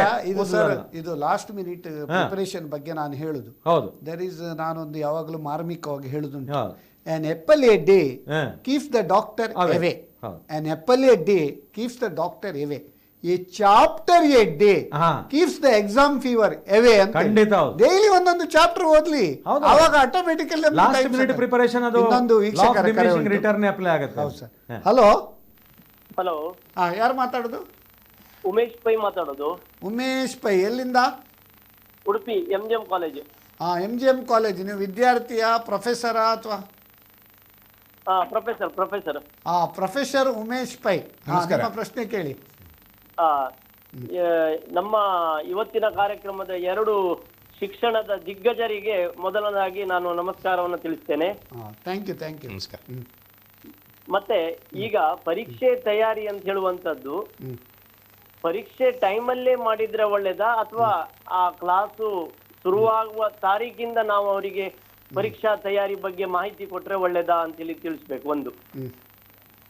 ಮತ್ತೊಂದು ಏನಂತ ಹೇಳಿದ್ರೆ, ಈ ಸಲದ ಪರೀಕ್ಷೆ ಏನಂತ ಹೇಳಿದ್ರೆ ಆನ್ಲೈನು ಆಫ್ಲೈನು ಅಂತ ಹೇಳುವಂತ ಒಂದು ಗೊಂದಲದಲ್ಲಿ ಮಕ್ಕಳು ತರಗತಿಗಳನ್ನ ಕೇಳಿದ್ದಾರೆ. ಕೆಲವರು ಆನ್ಲೈನ್ ಅಂತೇಳಿ ಹೇಳ್ತಾರೆ, ಕೆಲವರು ಆಫ್ಲೈನ್ ಅಂತ ಹೇಳ್ತಾರೆ. ಯಾವುದು ಸರಿಯಾಗಿ ಈ ಸಲ ಅವರಿಗೆ ಕಲಿಲಿಕ್ಕೆ ಸಾಧ್ಯ ಆಗದೆ ಇರುವ ಕಾರಣದಿಂದ ಪರೀಕ್ಷೆ ಎದುರಿಸಲಿಕ್ಕೆ ಮಕ್ಕಳಿಗೆ ಈಗ ಭಯ ಆಗ್ತಾ ಉಂಟು. ಕ್ಲಾಸ್ ಆಗಿದೆ, ಆ ಕ್ಲಾಸ್ ಆದ್ರೂ ಸಹ ಅವರಿಗೆ ಆ ಕಾನ್ಫಿಡೆನ್ಸ್, ಪರೀಕ್ಷೆ ಬರೆಯುವ ಕಾನ್ಫಿಡೆನ್ಸ್ ಅನ್ನ ಅವರಿಗೆ ಇನ್ನು ಬಂದಿಲ್ಲ. ನೀವೀಗ ಲೆಕ್ಚರರ್ ಆಗಿ ಆ ಕಾನ್ಫಿಡೆನ್ಸ್ ತುಂಬಬೇಕಾಗ್ತದೆ ಉಮೇಶ್ ಪೈ ಅವರೇ. ನೀವು ಲೆಕ್ಚರರ್ ಆಗಿದ್ರಲ್ಲ, ಪ್ರೊಫೆಸರ್, ನೀವು ಮಕ್ಕಳಲ್ಲಿ ಕಾನ್ಫಿಡೆನ್ಸ್ ತುಂಬಬೇಕು. ಏನ್ ಹೆದರಬೇಡ, ನಿಮ್ಗೆಲ್ಲ ಗೊತ್ತುಂಟು, ನೀನು ಬರಿ ಅಂತ ಎಲ್ಲ ತುಂಬಿಸ್ತಿರ್ತೇವೆ. ಈಗ ನಾವು ನಮ್ಮ ಕಾಲೇಜಿನ ವಿದ್ಯಾರ್ಥಿಗಳ ಬಗ್ಗೆ ಮಾತಾಡೋದಕ್ಕಿಂತ ನಮ್ಮ ಮನೆಯಲ್ಲಿ ನಮ್ಮ ಮಗ ಅಥವಾ ಮಗಳೇ ಇರ್ತಾರೆ, ಕರೆಕ್ಟ್, ಅವರಿಗೆ ನಾವು ಹೇಳ್ತಾ ಇರ್ತೇವೆ. ಈಗ ಆನ್ಲೈನ್ ಇರುವಾಗ ಆನ್ಲೈನ್ ಕೇಳಬೇಕು, ಆಫ್ಲೈನ್ ಇದ್ದಾವಾಗ ಆಫ್ಲೈನ್ ಕೇಳಬೇಕು, ನಿಮ್ಮ ತಯಾರಿ ನೀವು ಮಾಡ್ಕೊಳ್ಬೇಕು. ಕರೆಕ್ಟ್. ನಾವು ಆಸ್ ಎ ಸ್ಟೂಡೆಂಟ್ ಪರೀಕ್ಷೆಯನ್ನು ಬರೆಯುವ ರೀತಿ ಹೇಗೆ ಅಂತ ನಾವೇ ಆಲೋಚನೆ ಮಾಡ್ಕೊಳ್ಬೇಕು ಅಂತ ನಾವು ಹೇಳ್ತಾ ಇರ್ತೇವೆ. ಅಂದ್ರೆ when you are in Rome, live like a Roman. ಹೌದು. ಈಗ ಅವರಿಗೆ ಆ ವಿಷಯ ಗೊತ್ತುಂಟು, ಆದ್ರೆ ಪರೀಕ್ಷೆ ಬರೆಯುವ ಆ ಕಾನ್ಫಿಡೆನ್ಸ್ ಇಲ್ಲ. ಬಹಳ ಒಂದು ಉತ್ತಮ ಪ್ರಶ್ನೆ. ಅಂದ್ರೆ ಆನ್ಲೈನ್ ಪರೀಕ್ಷೆ ಆದ್ರೆ ಒಳ್ಳೇದು ಅಂತೇಳಿ ಉಂಟು. ಈಗ ನಮ್ಮ ಇಂಜಿನಿಯರ್ ಕಾಲೇಜಿನ ಮಕ್ಕಳಿಗೆಲ್ಲ ಆನ್ಲೈನ್ ಎಕ್ಸಾಮ್ ಆದ್ರೆ ಒಳ್ಳೇದು, ಆಫ್ಲೈನ್ ಬೇಡ ಅಂತ ಹೇಳ್ತಾರೆ, ಹೆದರ್ತಾರೆ. ಸರ್, ಈಗ ಅದರ ಬಗ್ಗೆ ಆನ್ಲೈನ್ ಆಫ್ಲೈನ್ ಬಗ್ಗೆ. ನಮಸ್ಕಾರ ಭೈ ಅವರೇ. ನಾನು ಒಂದು ಸ್ವಲ್ಪ since you are a professor, I will deviate the answer in different way. ಈಗ ಆನ್ಲೈನ್ ಆಗಲಿ ಆಫ್ಲೈನ್ ಆಗಲಿ ಎಕ್ಸಾಮಿನೇಷನ್ ಮತ್ತು ಎಲ್ಲ ಮಕ್ಕಳಿಗೆ ಒಂದೇ ಸೂತ್ರ ಇರುವುದಿಲ್ಲ. Different kid is different. First and foremost is either parent ಅಥವಾ ಟೀಚರ್ ಶುಡ್ ಐಡೆಂಟಿಫೈ ನಮ್ಮ ಹುಡುಗನಿಗೆ ಯಾವ ಥ್ರೆಶೋಲ್ಡ್ ಲಿಮಿಟ್ ಅಂತ. ಅವನೊಂದು ಲಿಮಿಟ್ ಒಂದು 70% ಇದ್ದರೆ ಅವನು ಫೋರ್ಸ್ ಮಾಡಿದ್ರು ಅವ್ನು 90% ಬರಲಿಕ್ಕೆ ಸಾಧ್ಯನೇ ಇಲ್ಲ. ಬಟ್ 70% ಬ್ಯಾಡ್ ಅಲ್ಲ. ಈಗ ಅವನಿಗೆ ಕೆಲವು ಮಕ್ಕಳಿಗೆ ಮಾತ್ರ IIT ಕ್ಲಿಕ್ ಮಾಡ್ಲಿಕ್ಕೆ ಆಗ್ತದೆ, ಎಲ್ಲ ಮಕ್ಕಳಿಗೆ ಆಗೋದಿಲ್ಲ. ಸೊ ಪೇರೆಂಟ್ ಆ್ಯಂಡ್ ಟೀಚರ್ ಇಲ್ಲದ್ರೆ ಅನ್ನೆಸರಿ ಪ್ರೆಷರ್ ಮಾಡಿ, as seen the boys who are scoring 80% because of unnecessary pressure, they end up in scoring 60%. ಅಂದ್ರೆ ಅವರ ಲಿಮಿಟೇಷನ್ ಮತ್ತೆ ಸ್ಟ್ರೆಂತ್, SWOT ಅನಾಲಿಸಿಸ್ ಅಂತ ಹೇಳ್ತೇವೆ, ಅದನ್ನು ಮಾಡಿದ್ರೆ ಅದಕ್ಕೆ ನೆಗೆಟಿವ್ ಎಫೆಕ್ಟ್ ಬರ್ತದೆ. ಫಸ್ಟ್ ಇಂದ ಡಿಸೈಡ್ ಮಾಡಿ, ನೋಡಪ್ಪ ನಿನ್ನ ಥ್ರೆಶೋಲ್ಡ್ ಲಿಮಿಟ್, ಆಗಂತ ಅವನು ವೆರಿ ವೆರಿ ಹ್ಯಾಪಿ. ಮತ್ತೆ ಎಕ್ಸಾಮಿನೇಷನ್ ಫಿಯರ್ ಕ್ರಿಯೇಟ್ ಮಾಡಬಾರ್ದು. ಫಸ್ಟ್ ಇಂದೇ ಬಿಲ್ಡಪ್ ಮಾಡಿದರೆ ಅವನಿಗೆ ಫಿಯರ್ ಕಡಿಮೆ ಆಗ್ತದೆ. ಫಿಯರ್ ಬಗ್ಗೆ ಹೇಳ್ತಾರೆ ಏನಂದ್ರೆ, forget everything and run or face everything and rise ಅಂತ. So the choice is ours. ನಾವು ಆದ್ದರಿಂದ ಫರ್ಗೆಟ್ ಎವ್ರಿಥಿಂಗ್ ಆ್ಯಂಡ್ ರನ್ ಮಾಡಲಿ, ಪಲಾಯನವಾದಕ್ಕೆ ಬಿಡಬಾರ್ದು. ಫೇಸ್ ಎವ್ರಿಥಿಂಗ್ ಆ್ಯಂಡ್ ರೈಸ್, ಅದನ್ನು ನಾವು ಸೂತ್ರ ಹೇಳಿಕೊಡ್ಬೇಕಂತ ನೀವು ಹೇಳಿ. ಅಲ್ಲ, ನಂಗೆ ಮತ್ತೆ ಇನ್ನೊಂದಂದರೆ ಆ ಹುಡುಗನ ತಲೆಯಲ್ಲಿ ಏನಿದೆ ಅಂತ ನೋಡಬೇಕು. ನಾವೇನು ಅನ್ನೆಸರಿ ನಾವು teachers and parents pin our hopes on the child. The child should know. ಅದನ್ನು ನಾವು ಅಬ್ಸರ್ವ್ ಮಾಡ್ಕೊಂಡು ಆ ಹುಡುಗನಿಗೆ 1 ಗಂಟೆ ಅಟ್ಲೀಸ್ಟ್ ಮಾತಾಡಿಸಿ, then it will very effective. ನಾನು ನೋಡಿದ್ದೇನೆ, I am a teacher for last 36 years. I am a teacher by choice, not by default. ಆದ್ದರಿಂದ ಹೇಳ್ತಿದ್ದೇನೆ, ಆ ಮಕ್ಕಳು ಎಷ್ಟೋ ಮಕ್ಕಳು ನೋಡಿದ್ದೇನೆ ನಾನು. ಆದ್ದರಿಂದ ನಾವು ಪೇರೆಂಟ್ಸ್ ಆಗಲಿ ಟೀಚರ್ಸ್ ಆಗಲಿ ಮಕ್ಕಳು ನೋಡಿಕೊಂಡು ಶಿಕ್ಷಣವು ಶಿಕ್ಷೆ ಆಗಬಾರ್ದು, ಅದೊಂದು ಲೈಕ್ ಎ ಪ್ಲೇ. ಆದರೆ ಅವನು will perform very very in exam. ಮುಂಚೆ ಹೇಳ್ತಿದ್ರು ಶಿಕ್ಷೆಯಿಂದ ಶಿಕ್ಷಣ, ಈಗ ಶಿಕ್ಷಣವೇ ಶಿಕ್ಷೆ ಆಗಿದೆ. ಅದಕ್ಕೆ ಹೇಳ್ತಾರೆ ಮಕ್ಕಳನ್ನು ಯಾವ ರೀತಿ ಪಾಲನೆ ಮಾಡಬೇಕಂತ ಒಂದು ಸುಭಾಷಿತಕಾರ ಭಾರಿ ಚೆನ್ನಾಗಿ ವರ್ಣನೆ ಮಾಡಿದ್ದಾರೆ. ಲಾಲಯೇತ್ ಪಂಚವರ್ಷಾಣಿ ದಶವರ್ಷಾಣಿ ತಾಳ ಷೋಡಶೇ ಪ್ರಾಪ್ತೆ ಪುತ್ರ ಮಿತ್ರ ವದಾಚರ್ಯತೆ. ಎಂತ ಒಂದು ಬ್ಯೂಟಿಫುಲಿ ವರ್ಣನೆ ಮಾಡಿದ್ದಾರೆ. ಲಾಲಯೇತ್ ಪಂಚವರ್ಷಾಣಿ, ಪ್ರಥಮ ಒಂದು 5 ವರ್ಷ ಮುದ್ದು ಮಾಡಬೇಕಂತೆ ಮಕ್ಕಳಿಗೆ.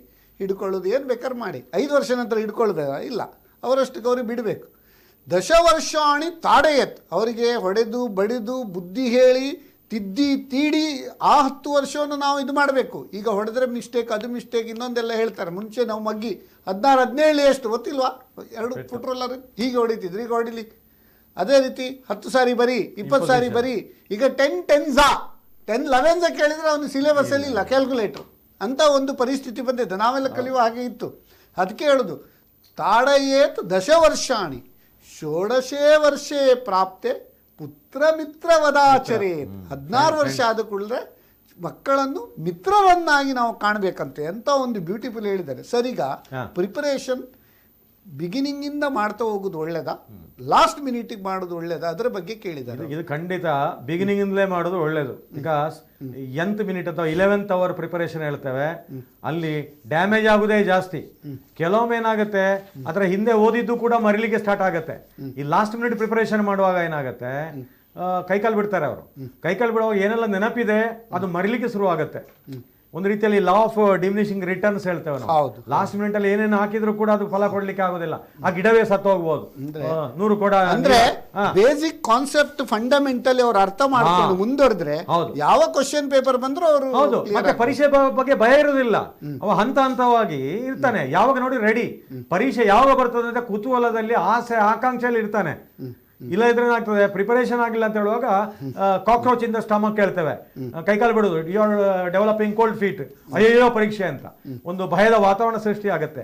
ಭಯದ ವಾತಾವರಣ ಇದ್ರೆ ಮಗುವಿಗೆ ಕಾನ್ಫಿಡೆನ್ಸ್ ಇರೋದಿಲ್ಲ. ಕಾನ್ಫಿಡೆನ್ಸ್ ಇಲ್ಲ ಅಂತ ಆಗುವಾಗ ಡಿಫಿಡೆನ್ಸ್ ಆಗುತ್ತೆ, ಆಮೇಲೆ ಕೀಳರಿಮೆ ಆಗುತ್ತೆ. ಪರೀಕ್ಷಾ ಹಾಲಲ್ಲಿ ಎಂಥ ನೀವು ಸೌಕರ್ಯ ಕೊಟ್ಟರು ಕೂಡ ಉತ್ತರ ಚೆನ್ನಾಗಿ ಬರಲಿಕ್ಕೆ ಆಗೋದಿಲ್ಲ. ಸೊ ಅಂಥ ಸಂದರ್ಭದಲ್ಲಿ ಡೇ 1ಇಂದಲೇ ತಯಾರು ಮಾಡ್ತಾ ಹೋಗ್ಬೇಕು. ಇಲ್ಲ, ಅದಕ್ಕೆ ನಾನು ಹೇಳ್ತೇನೆ ಡೈಲಿ ರಿವಿಷನ್ ಆಗೋದಿಲ್ಲ, ವೀಕ್ಲಿ ರಿವಿಷನ್ ಮಾಡಿ. ಈಗ ಶನಿವಾರ ಆದಿತ್ಯವಾರ ಏನಿಲ್ಲ ಇವತ್ತು ರಜೆ ಅಂತ ಹೇಳ್ಕೊಂಡು ಕೂತ್ಕೊಳ್ಳೋದು ಬೇಡ. ನಾನು ವಿದ್ಯಾರ್ಥಿ ತಿಳ್ಕೊಳ್ಳಿ, ಎಂಜಾಯ್ ಮಾಡಿ ಆಮೇಲೆ ಎಲ್ಲ ಓದುದಲ್ಲ, ಪ್ರತಿ ದಿವಸ 1 ಪೇಜ್ ಬರಿಬೇಕು ಆ ಮಗು. ಯಾಕಂದ್ರೆ ಹ್ಯಾಂಡ್ ರೈಟಿಂಗ್ ಇಂಪ್ರೂವ್ ಮಾತ್ರ ಆಗೋದಲ್ಲ, connectivity between the mind and tip of the pen. ಬರ್ದು ಓದಿದ್ರೆ 10 ಸಾರಿ ಓದಿದಷ್ಟು ಅದರ ಫಲ ಉಂಟು ಹೇಳ್ತಾರೆ ಅಲ್ವಾ? ಈಗ ರಾತ್ರಿ ನೋಡಿ ಎಲ್ಲರೂ ನಾನು ನೋಡಿದ್ದೇನೆ, ಹೀಗೆ ಮಲಗು ಯಾವ್ದೋ ಪೋಸ್ಟರ್ ಅಲ್ಲಿ ಓದ್ತಾ ಇರೋದು, ಏನೋ ಮಾಡ್ತಾ ಇರೋದು. ಪ್ರತಿಯೊಂದು ಅವರು ಓದುವಾಗ ಅವರೇ ಅದನ್ನು ಸೆಲ್ಫ್ ನೋಟ್ಸ್ ಮಾಡಿ ಅಥವಾ ಯಾವ್ದು ಇಂಪಾರ್ಟೆಂಟ್ ಅದನ್ನು ಅಂಡರ್ಲೈನ್ ಮಾಡಿ ಮಾಡ್ಬೇಕು. ಆ ರೀತಿ ಮಾಡ್ತಾ ಹೋದ್ರೆ ಈ ಲಾಸ್ಟ್ ಮಿನಿಟ್ ಪ್ರಿಪರೇಷನ್ ಮಾಡುವ ಒದ್ದಾಟ, ಆಕ್ಸಿಡೆಂಟ್ ಆಗೋದು ತಪ್ಪಿ ಹೋಗುತ್ತೆ.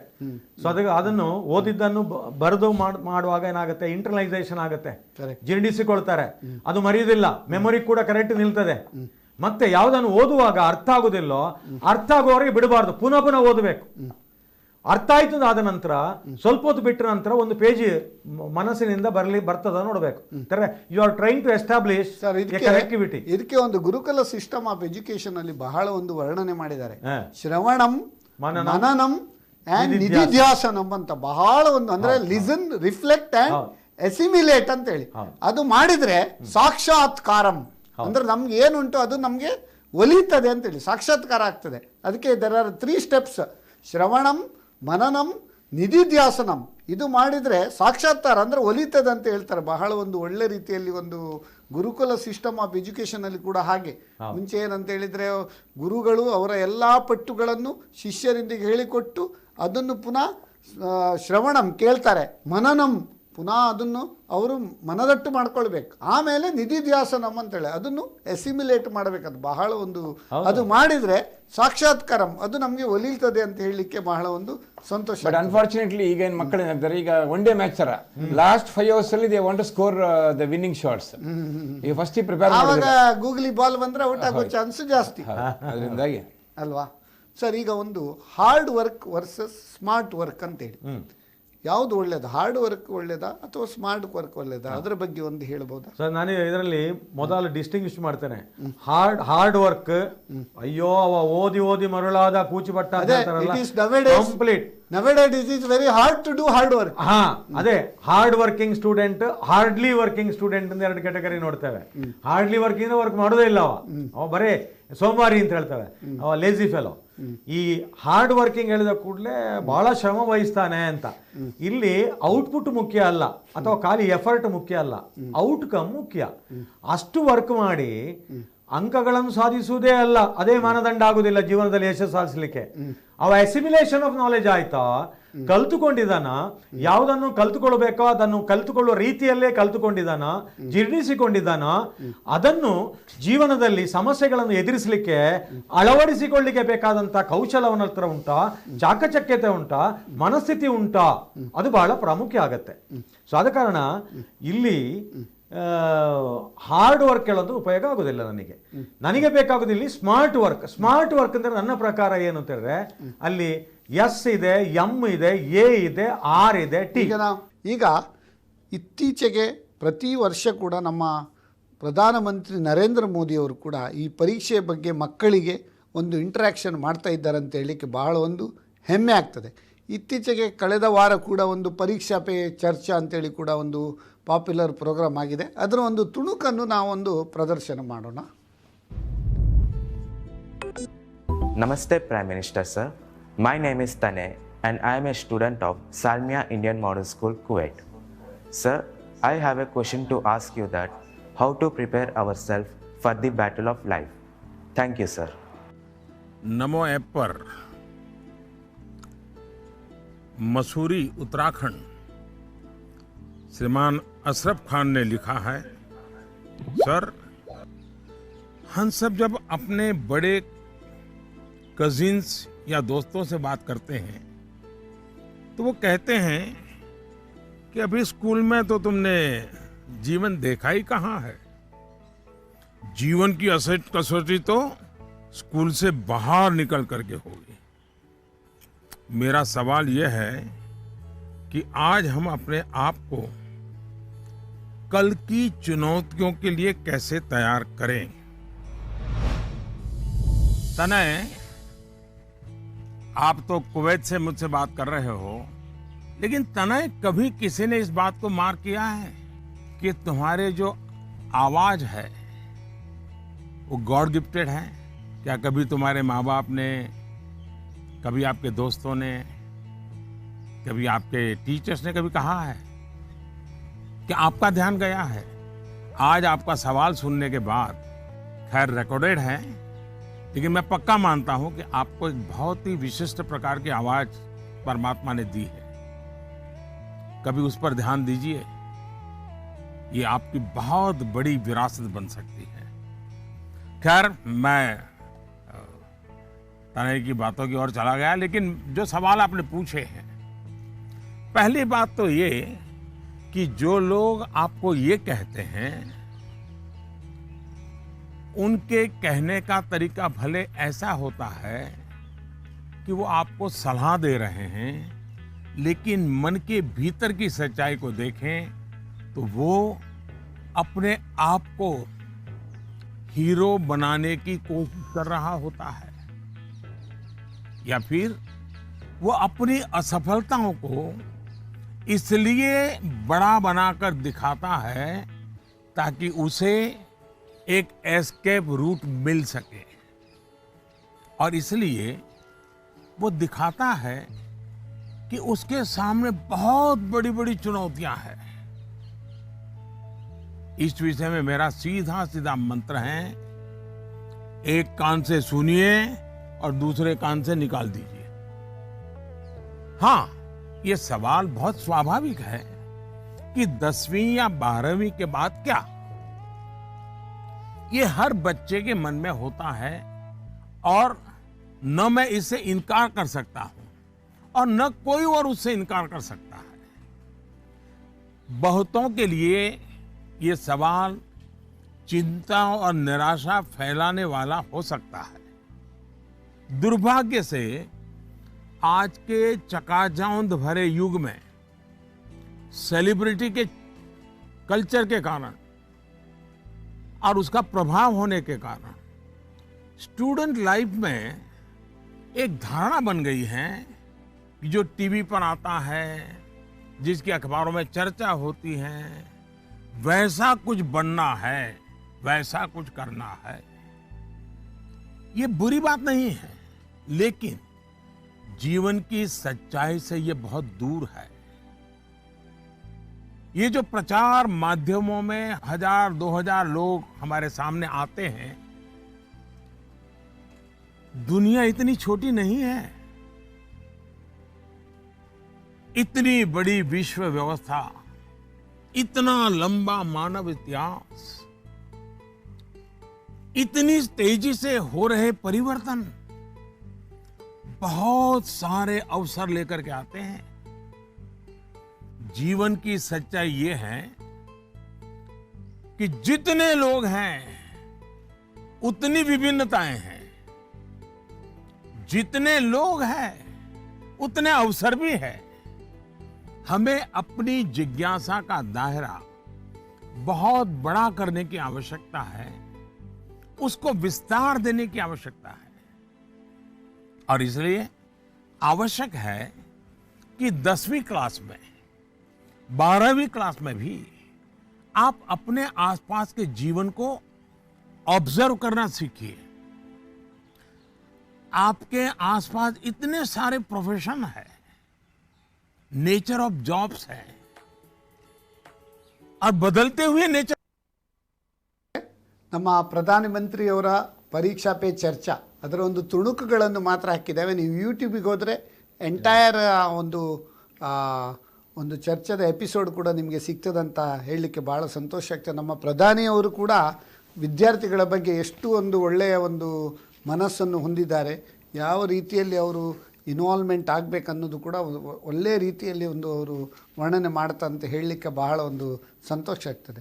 ಸರ್, ಈಗ ನಾವು smart working versus hard working ಬಗ್ಗೆ ಹೇಳ್ತಾ ಇತ್ತು, ಅದೇ ರೀತಿ ಮೆಮೊರಿ ಟೆಕ್ನಿಕ್ ಬಗ್ಗೆ ಕೂಡ ಹೇಳ್ತಾ ಇತ್ತು.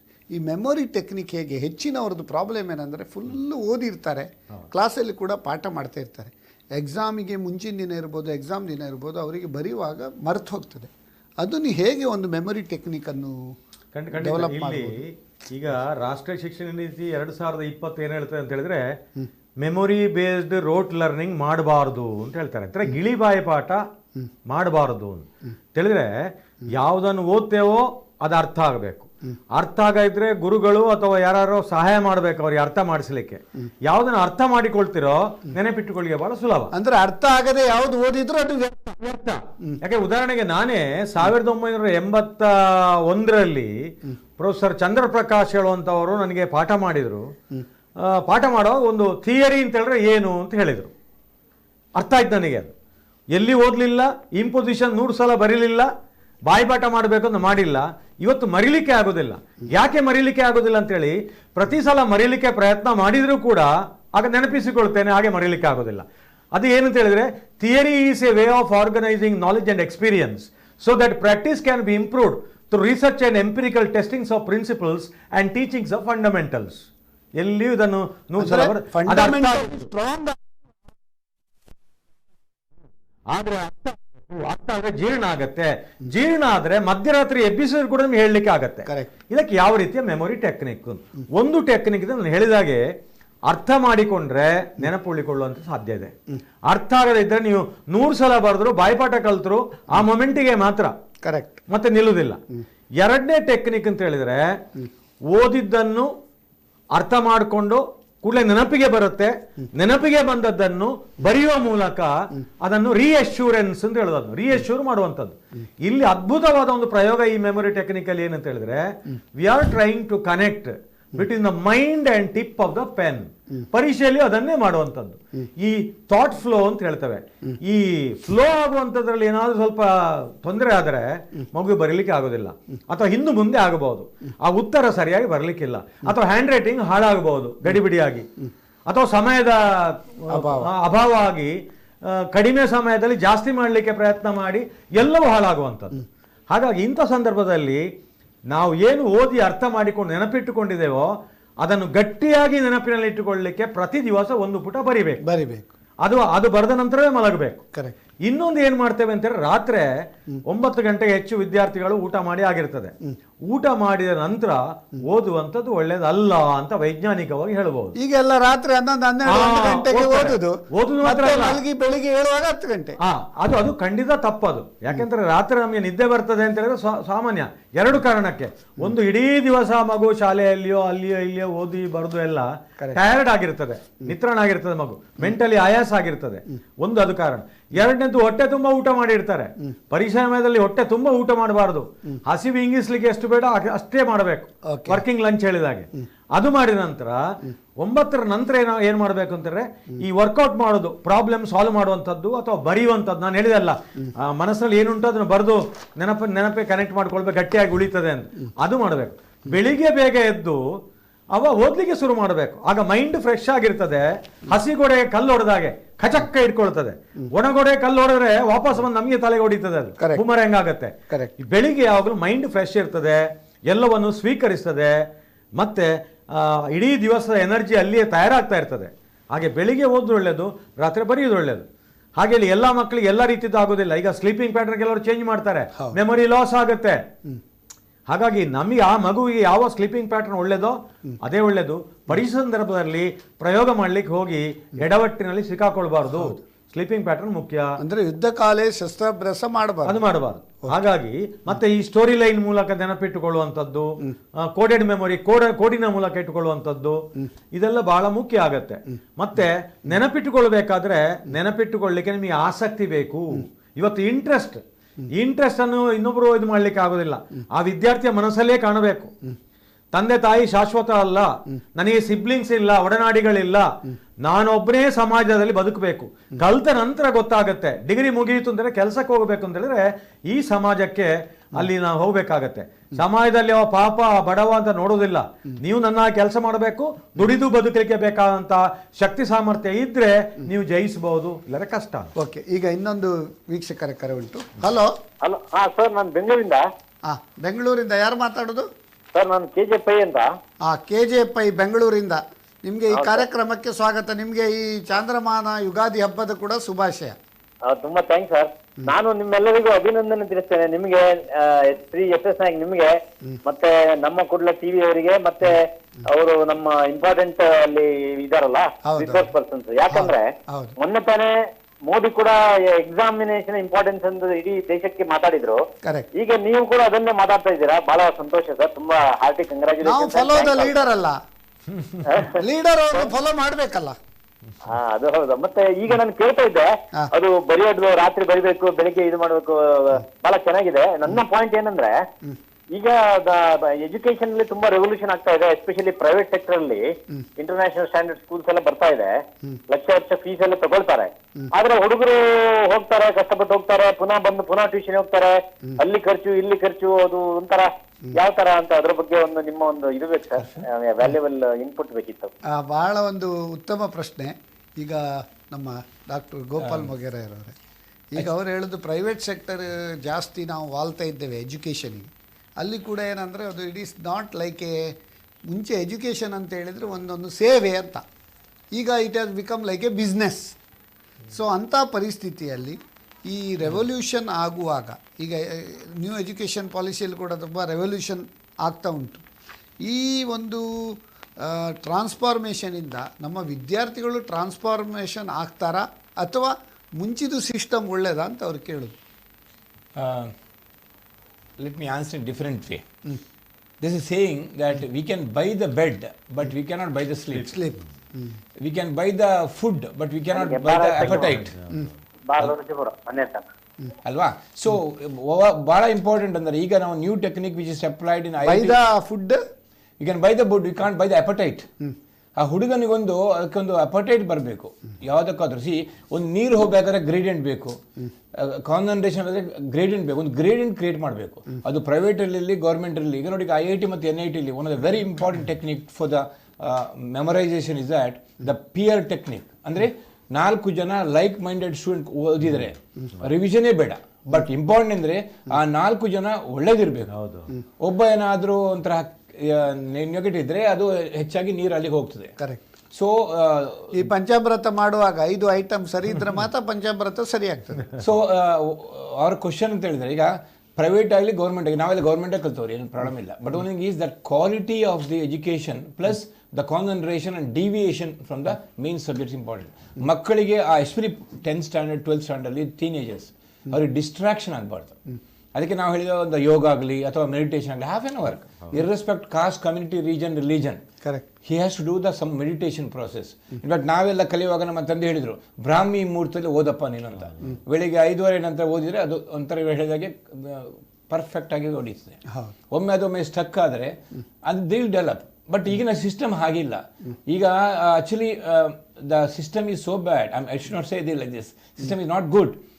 ಮಕ್ಕಳನ್ನ ಏನು ಗೊತ್ತಿದೆ ಅದನ್ನು ಟೆಸ್ಟ್ ಮಾಡೋದು, ಯಾವ್ದು ಗೊತ್ತಿಲ್ಲ ಅದನ್ನು ಟೆಸ್ಟ್ ಮಾಡ್ತಾರೆ. So it's the purpose is how much you know ಕಿಂತ how much you don't know ಅಂತ. ಹೌದು.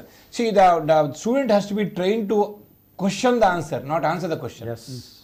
ಅದು ಮಾಡಿದರೆ ನಮ್ಮ ಎಜುಕೇಷನ್ ಸಿಸ್ಟಮ್ ಚೆನ್ನಾಗಿದೆ. ಇನ್ಫ್ಯಾಕ್ಟ್ NEP-ಯಲ್ಲಿ ನಾವು one of the member in that I propose this, that the syllabus should be such that the student should question the answer, not answer the question. ಬಹಳ ಒಂದು ಬ್ಯೂಟಿಫುಲ್ಲಿ ನೀವು ವರ್ಣನೆ ಮಾಡಿದ್ರಿ. KJ ಅವರೇ, hello, ಲೈನಲ್ಲಿದ್ದಾರಾ? ಇಲ್ಲ, ಬೆಂಗಳೂರಿಂದ ಕರೆ ಮಾಡ್ತಾರೆ ಅವರು. ಬಹಳ ಒಂದು ಅಭಿನಂದನೆಗಳು, ಉತ್ತಮ ಪ್ರಶ್ನೆ ಕೇಳಿದ್ದಕ್ಕೆ. ಸರ್, ಈಗ ಒಂದು ಪಿಯರ್ ಪ್ರೆಷರ್ ಅಂತ ಉಂಟು. ಹೌದು. ಈಗ ಪಿಯರ್ ಪ್ರೆಷರ್ ಕೆಲವರಿಗೆ ರೆಗ್ಯುಲರಿ ರುಟೀನಲ್ಲಿ ಕೂಡ ಇರ್ತದೆ. ಇನ್ನೊಂದು ಎಕ್ಸಾಮ್ ಟೈಮಲ್ಲಿ ಒಂದು ಪಿಯರ್ ಪ್ರೆಷರ್ ಅಂತ ಇರ್ತದೆ. ಅದು ಯಾಕೆ, ಅದನ್ನು ಹೇಗೆ ನಾವು ಹೋಗಲಾಡಿಸ್ಕೊಳ್ಬೋದು, ಯಾವ ರೀತಿ? ಯಾಕಂದರೆ ಈಗ ಎಕ್ಸಾಮಿಗೆ ಜಾಸ್ತಿ ಟೈಮ್ ಇಲ್ಲ, 1 or 2 ಮಂತ್ ಇರುವಾಗ ಯಾವ ರೀತಿಯೆಲ್ಲ ಆ ಪಿಯರ್ ಪ್ರೆಷರ್ನ ಹೋಗಲಾಡಿಸು, ಹೌ ಟು ಈಸ್ ಔಟ್, ಅದರ ಬಗ್ಗೆ ಒಂದು. ಅದೇ ಈಗ ನಾವು ಹೇಳಿದಾಗೆ ವಿಷ ಕೂಡ ಮಿತವಾಗಿದ್ರೆ ಔಷಧಿ ಆಗತ್ತೆ, ಔಷಧಿ ಕೂಡ ಹೆಚ್ಚಾದ್ರೆ ವಿಷ ಆಗತ್ತೆ ಅಂತ ನಾವು ಹೇಳೋದನ್ನ ಕೇಳಿದ್ದೇವೆ. Too much is too bad. Correct. ಈಗ ಫ್ರೆಂಡ್ಶಿಪ್ ಇರಬಹುದು ಅಥವಾ ಈ ಪಿಯರ್ ಪ್ರೆಷರ್ ಕೂಡ ಇರಬಹುದು. ಆ ಪಿಯರ್ ಪ್ರೆಷರು ಪಾಸಿಟಿವ್ ಆಗಿದ್ದಲ್ಲಿ ಅದು ಆರೋಗ್ಯಯುತವಾಗಿರುತ್ತೆ. ಯಾಕಂದರೆ ವಿದ್ಯಾರ್ಥಿ ಕೂಡ ಒಂದು ಸೋಷಲ್ ಎನಿಮಲ್ ಆಗಿ ಮಿಕ್ಸ್ ಆಗುವಂಥದ್ದು, ಮತ್ತು ಒಂದು ರೀತಿಯ ಸಾಮಾಜಿಕ ಆರೋಗ್ಯ ಕೂಡ ಚೆನ್ನಾಗಿರುತ್ತೆ. ಆದರೆ ಅತಿರೇಕಕ್ಕೆ ಅದು ಪರಿಣಮಿಸಿದ್ರೆ ಅಥವಾ ಪರೀಕ್ಷೆ ಸಂದರ್ಭದಲ್ಲಿ ಅವನ ಮೈಂಡ್ ಡಿವಿಯೇಟ್ ಆಗಿ ಡಿಸ್ಟ್ರಾಕ್ಷನ್ ಆಗಿಬಿಟ್ರೆ ಎಲ್ಲ ಬಣ್ಣ ಮಸಿ ನುಂಗಿತು ಅಂತ ಹೇಳಿದಾಗ ಆಗತ್ತೆ, ನೀರಲ್ಲಿಟ್ಟ ಹೋಮ ಆಗತ್ತೆ. ಅಂದ್ರೆ ಸೆಲ್ಫ್ ರೆಸ್ಟ್ರೈಂಟ್ ಬೇಕಿಲ್ಲ, ವಿಷಯಕ್ಕಿಂತ ವಿಷಯಕ್ಕೆ ಜಾಸ್ತಿ and never compare your child with other child. Correct. That creates negative effect on the child. ಅಂದ್ರೆ ಪಿಯರ್ ಪ್ರೆಷರ್ ಆ ರೀತಿ ಬೀಳುದಂತ ನೀವು ಹೇಳುದು. ಹೌದೌದು. ಈಗ ಮನೆಯಲ್ಲಿ ಕೂಡ ಹೇಳ್ತಾರೆ ನೋಡಿ, ಪಕ್ಕದ ಮನೆಯ ಶಾಂತಪ್ಪನ ಮಗನಿಗೆ 97 ಬಂತು, ನಿನಗೆ 92 ಬಂತು, ನಿನಗೇನಾಗಿದೆ ಹೇಳಿದ ಕೂಡಲೇ ಈ ಮಗು ಪರ್ಸ್ಪೆಕ್ಟಿವ್ ಚೇಂಜ್ ಆಗಿಬಿಡ್ತದೆ. ಶಾಂತಪ್ಪನ ಮಗನ ಬಗ್ಗೆ ಒಂದು ಎನಿಮಿಟಿ ಡೆವಲಪ್ ಆಗುತ್ತೆ. Correct correct. ಅವ ಯಾವುದರಲ್ಲಿ ಸರಿ ಇಲ್ಲ ಅಂತ ಮಗು ಪ್ರೂವ್ ಮಾಡ್ಲಿಕ್ಕೆ ಪ್ರಯತ್ನ ಮಾಡ್ತದೆ. ಕರೆಕ್ಟ್. ಇಲ್ಲಿ ಮಗುವಿನ ಅಟೆನ್ಷನ್ ಎಲ್ಲಿ ಹೋಗ್ಬೇಕು, ಅಂಕಗಳೇ ಮಾನದಂಡ ಅಲ್ಲ. ಶಾಂತಪ್ಪನ ಮಗನಲ್ಲಿ ಈ ಸಂಗೀತದಲ್ಲಿ ಇಂಟ್ರೆಸ್ಟ್ ಇಲ್ಲ, ನಾನು ಸಂಗೀತದಲ್ಲಿದ್ದೇನೆ, ಕೊಳಲು ಚೆನ್ನಾಗಿ ಬಾರಿಸ್ತಾ ಇದ್ದೇನೆ, ನನ್ನಲ್ಲಿ ಈ ಟ್ಯಾಲೆಂಟ್ ಇದೆ. ಕರೆಕ್ಟ್. ಈ ನನ್ನ ಪರೀಕ್ಷಾ ಪದ್ಧತಿ ಈ ಟ್ಯಾಲೆಂಟ್ ಅನ್ನು ಮೆಜರ್ ಮಾಡಲಿಲ್ಲ, ನನ್ನಲ್ಲಿ ಇದೆ ಅಂತ ಹೇಳುವಂಥದ್ದು ತಂದೆ ತಾಯಂದಿರಿಗೆ ಹೇಳಬೇಕಾಗತ್ತೆ. ಮತ್ತೆ ಈಗ ಹೋಲಿಕೆ ಮಾಡುವಂಥದ್ದು ಬಹಳ. ತಂದೆ ತಾಯಿಗಳದ್ದು ಇನ್ನೊಂದು ಪ್ರಾಬ್ಲಮ್ ಏನಂದ್ರೆ, ಅವನಿಗೆ 7 ಶನಿ, ಅವನಿಗೆ ಆ ಪ್ರಾಬ್ಲಮ್ ಈ ಪ್ರಾಬ್ಲಮ್, ಎಸ್ಟ್ರಾಲಜರ್ ಹತ್ರ ಜಾತಕ ಹಿಡ್ಕೊಂಡು ಹೋಗ್ತಾರೆ. ಅದ್ರ ಬಗ್ಗೆ ನೀವೇನು ಹೇಳ್ಬೋದು? ಇದು ಇಸ್ ಡಿಫರೆಂಟ್ ವರ್ಲ್ಡ್. ಬಟ್ ನನ್ನ ಪ್ರಕಾರ ದೇವರು ನಂಬಿ ಏನು ಓದಿದ್ರು ಅರ್ಥ ಆಗೋದಿಲ್ಲ, ಏನಾದರೂ ಒಂದು ಎಕ್ಸಾಮ್ ಅವನಿಗೆ ಇನ್ನು 4 ವರ್ಷದ ನಂತರ ಸರಿ ಆಗ್ತದೆ. ಈಗ 7 ಶನಿ ಅಂತ ಹೇಳ್ತಾರೆ ತಂದೆ ತಾಯಿಗಳು. ಆವಾಗ ಆ 7 ಶನಿಯನ್ನು ಹೇಗೆ ಓಡಿಸುವುದಂತ ನನ್ನ ಲೆಕ್ಕ ಪ್ರಕಾರ ನಾನು ಹುಟ್ಟಿದ ಟೈಮಲ್ಲಿ ಲಕ್ಷ ಜನ ಹುಟ್ಟಿರ್ಬೋದು ಅದೇ ಜಾತಕದಲ್ಲಿ. ಹೌದು. ಎಲ್ಲರ ಜಾತಕ ಹೊಂದಿರ್ತದ? ಇರುವುದಿಲ್ಲ. ನಂಬರ್ 1. ನಂಬರ್ 2, ಜಾತಕವೇ ಒಬ್ಬನ ಫ್ಯೂಚರ್ ಡಿಸೈಡ್ ಮಾಡಿದರೆ ನಮ್ಮ ಕರ್ಮಕ್ಕೇನಿದೆ. ಸೊ ಜಾತಕ ಒಂದು ಇಫೆಕ್ಟ್ ಇರ್ಬೋದು, ಅದು ಬೇರೆ ಪಾಯಿಂಟ್. ಇದು I don't to deviate. But ನಾನು ಹೇಳಿ ಮಕ್ಕಳಿಗೆ ಅದರ ಬಗ್ಗೆ ಹೆಚ್ಚು ಅದ್ರ ಬಗ್ಗೆ ಪೂಜೆ ಮಾಡಬೇಕು.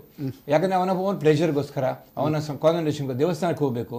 But worship should not B the work, work should be worship. ಅದು ಮಾಡಿದರೆ ಮಕ್ಕಳಿಗೆ ಹೇಳಬೇಕು, ದೇವರ ಭಕ್ತಿ ಇರಬೇಕು, ಕಾನ್ಸಂಟ್ರೇಷನ್ ಮಾಡಬೇಕು, ಒಳ್ಳೆ ಹ್ಯಾಬಿಟ್ ಕ್ರಿಯೇಟ್ ಮಾಡಬೇಕು, ಮನೆಯಲ್ಲಿ ಆಂಬಿಯನ್ಸ್ ಕ್ರಿಯೇಟ್ ಮಾಡಬೇಕು. ಕೆಲವೆಲ್ಲ ನಾವು ಈಗ ಬ್ರಾಹ್ಮಣರು ಒಂದು ಕೆಲವೆಲ್ಲ ಈಗ ನಾವು it will be very relevant in this pandemic time.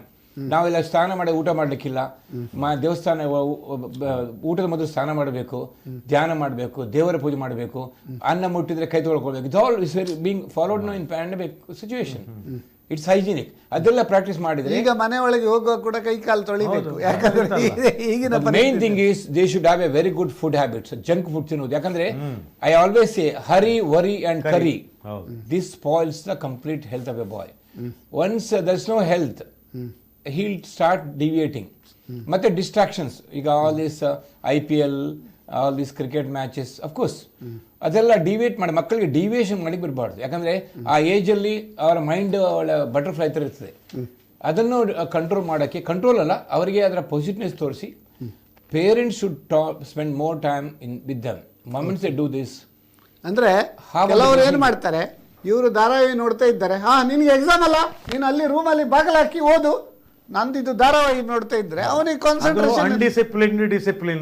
ಹೌದು. ಅಲ್ಲ, ಹಾಗೇನಾಗ್ತದೆ, ತಾಯಿ ಮಗನ ಸ್ಟಡಿ ಬಗ್ಗೆ ಥಿಂಕ್ ಮಾಡಿ ಧಾರಾವಾಹಿ ಎಂಜಾಯ್ ಮಾಡೋದಿಲ್ಲ, ಈ ಹುಡುಗ ಓದು ಬಿಟ್ಟು ಧಾರಾವಾಹಿ ಎಂಜಾಯ್ ಮಾಡೋದಿಲ್ಲ. ಸೊ ಇಬ್ರು ದೇ ಆರ್ ಲಾಸ್ಟ್. ಹೌದು ಹೌದು. ಬಹಳ ಒಂದು ಉತ್ತಮ ಒಂದು ನಿದರ್ಶನ ಕೊಟ್ರಿ ಸರ್. ಈಗ ಓಪನ್ ಬುಕ್ ಎಕ್ಸಾಮ್ ಬಗ್ಗೆ ಆವಾಗ ಕೇಳಿದರು. ಈಗ ಅಬ್ರಾಡಲ್ಲೆಲ್ಲ, ಜರ್ಮನಿಯಲ್ಲೆಲ್ಲ ಓಪನ್ ಬುಕ್ ಎಕ್ಸಾಮ್ ಅಂತ ಇಡ್ತಾರೆ. ಅಂದರೆ ಈಗ ನಾವು ಡಿಸ್ಕಸ್ ಮಾಡಿದ ಪ್ರಕಾರ ನಾವು ಈಗ ಪರೀಕ್ಷೆ ಯಾವ ರೀತಿ ಮಾಡಿದಂದರೆ, ವಿದ್ಯಾರ್ಥಿಗಳೇ ಎಷ್ಟು ಗೊತ್ತಿಲ್ಲ ನೋಡೋದು, ಎಷ್ಟು ಗೊತ್ತಿದೆ ಅಂತ ನೋಡೋದಕ್ಕಿಂತ ಜಾಸ್ತಿ ಈ ಓಪನ್ ಬುಕ್ ಎಕ್ಸಾಮಿಂದ ಏನು ಪ್ರಯೋಜನ? ಓಪನ್ ಬುಕ್ ಎಕ್ಸಾಮ್ ಒಳ್ಳೆಯದಾ, ಅಥವಾ ಈ 3 ಗಂಟೆಯಲ್ಲಿ ಯಾವುದೋ ಒಂದು ಕ್ವಶನ್ ಕೇಳೋದಕ್ಕೆ ಆನ್ಸರ್ ಬರೆಯೋದು ಒಳ್ಳೆಯದಾ? ಆಕ್ಚುಲಿ ಓಪನ್ ಬುಕ್ ಎಕ್ಸಾಮ್ ಅಂತ ಹೇಳಿದ್ರೆ ಇಲ್ಲಿ ಕ್ವಶನ್ ಪೇಪರ್ ಲೀಕೇಜ್ ಆಗೋ ಸಮಸ್ಯೆ ಇರೋದಿಲ್ಲ, ಅಥವಾ ಈ ಮೋಸ್ಟ್ ಲೈಕ್ಲಿ ಕ್ವಶನ್ಸ್ ಅಂತ ಕೊಡುವ ಟ್ಯುಟೋರಿಯಲ್ನ ಹೊಡೆದು ಕೋಚಿಂಗ್ ಕ್ಲಾಸ್ನ ಹೊಡೆದು ಆಟ ನಿಲ್ತದೆ. ಮೂರನೇದ್ದು, ಈಗ ಡಾಕ್ಟರ್ ಗೋಪಾಲ್ ಮೊಗರ್ಯಾರ್ ಹೇಳಿರಲ್ಲ, we are trying to test the ignorance of a student rather than testing the knowledge of a student ಅಂತ. ಇಲ್ಲಿ real knowledge of a student test ಆಗುತ್ತೆ.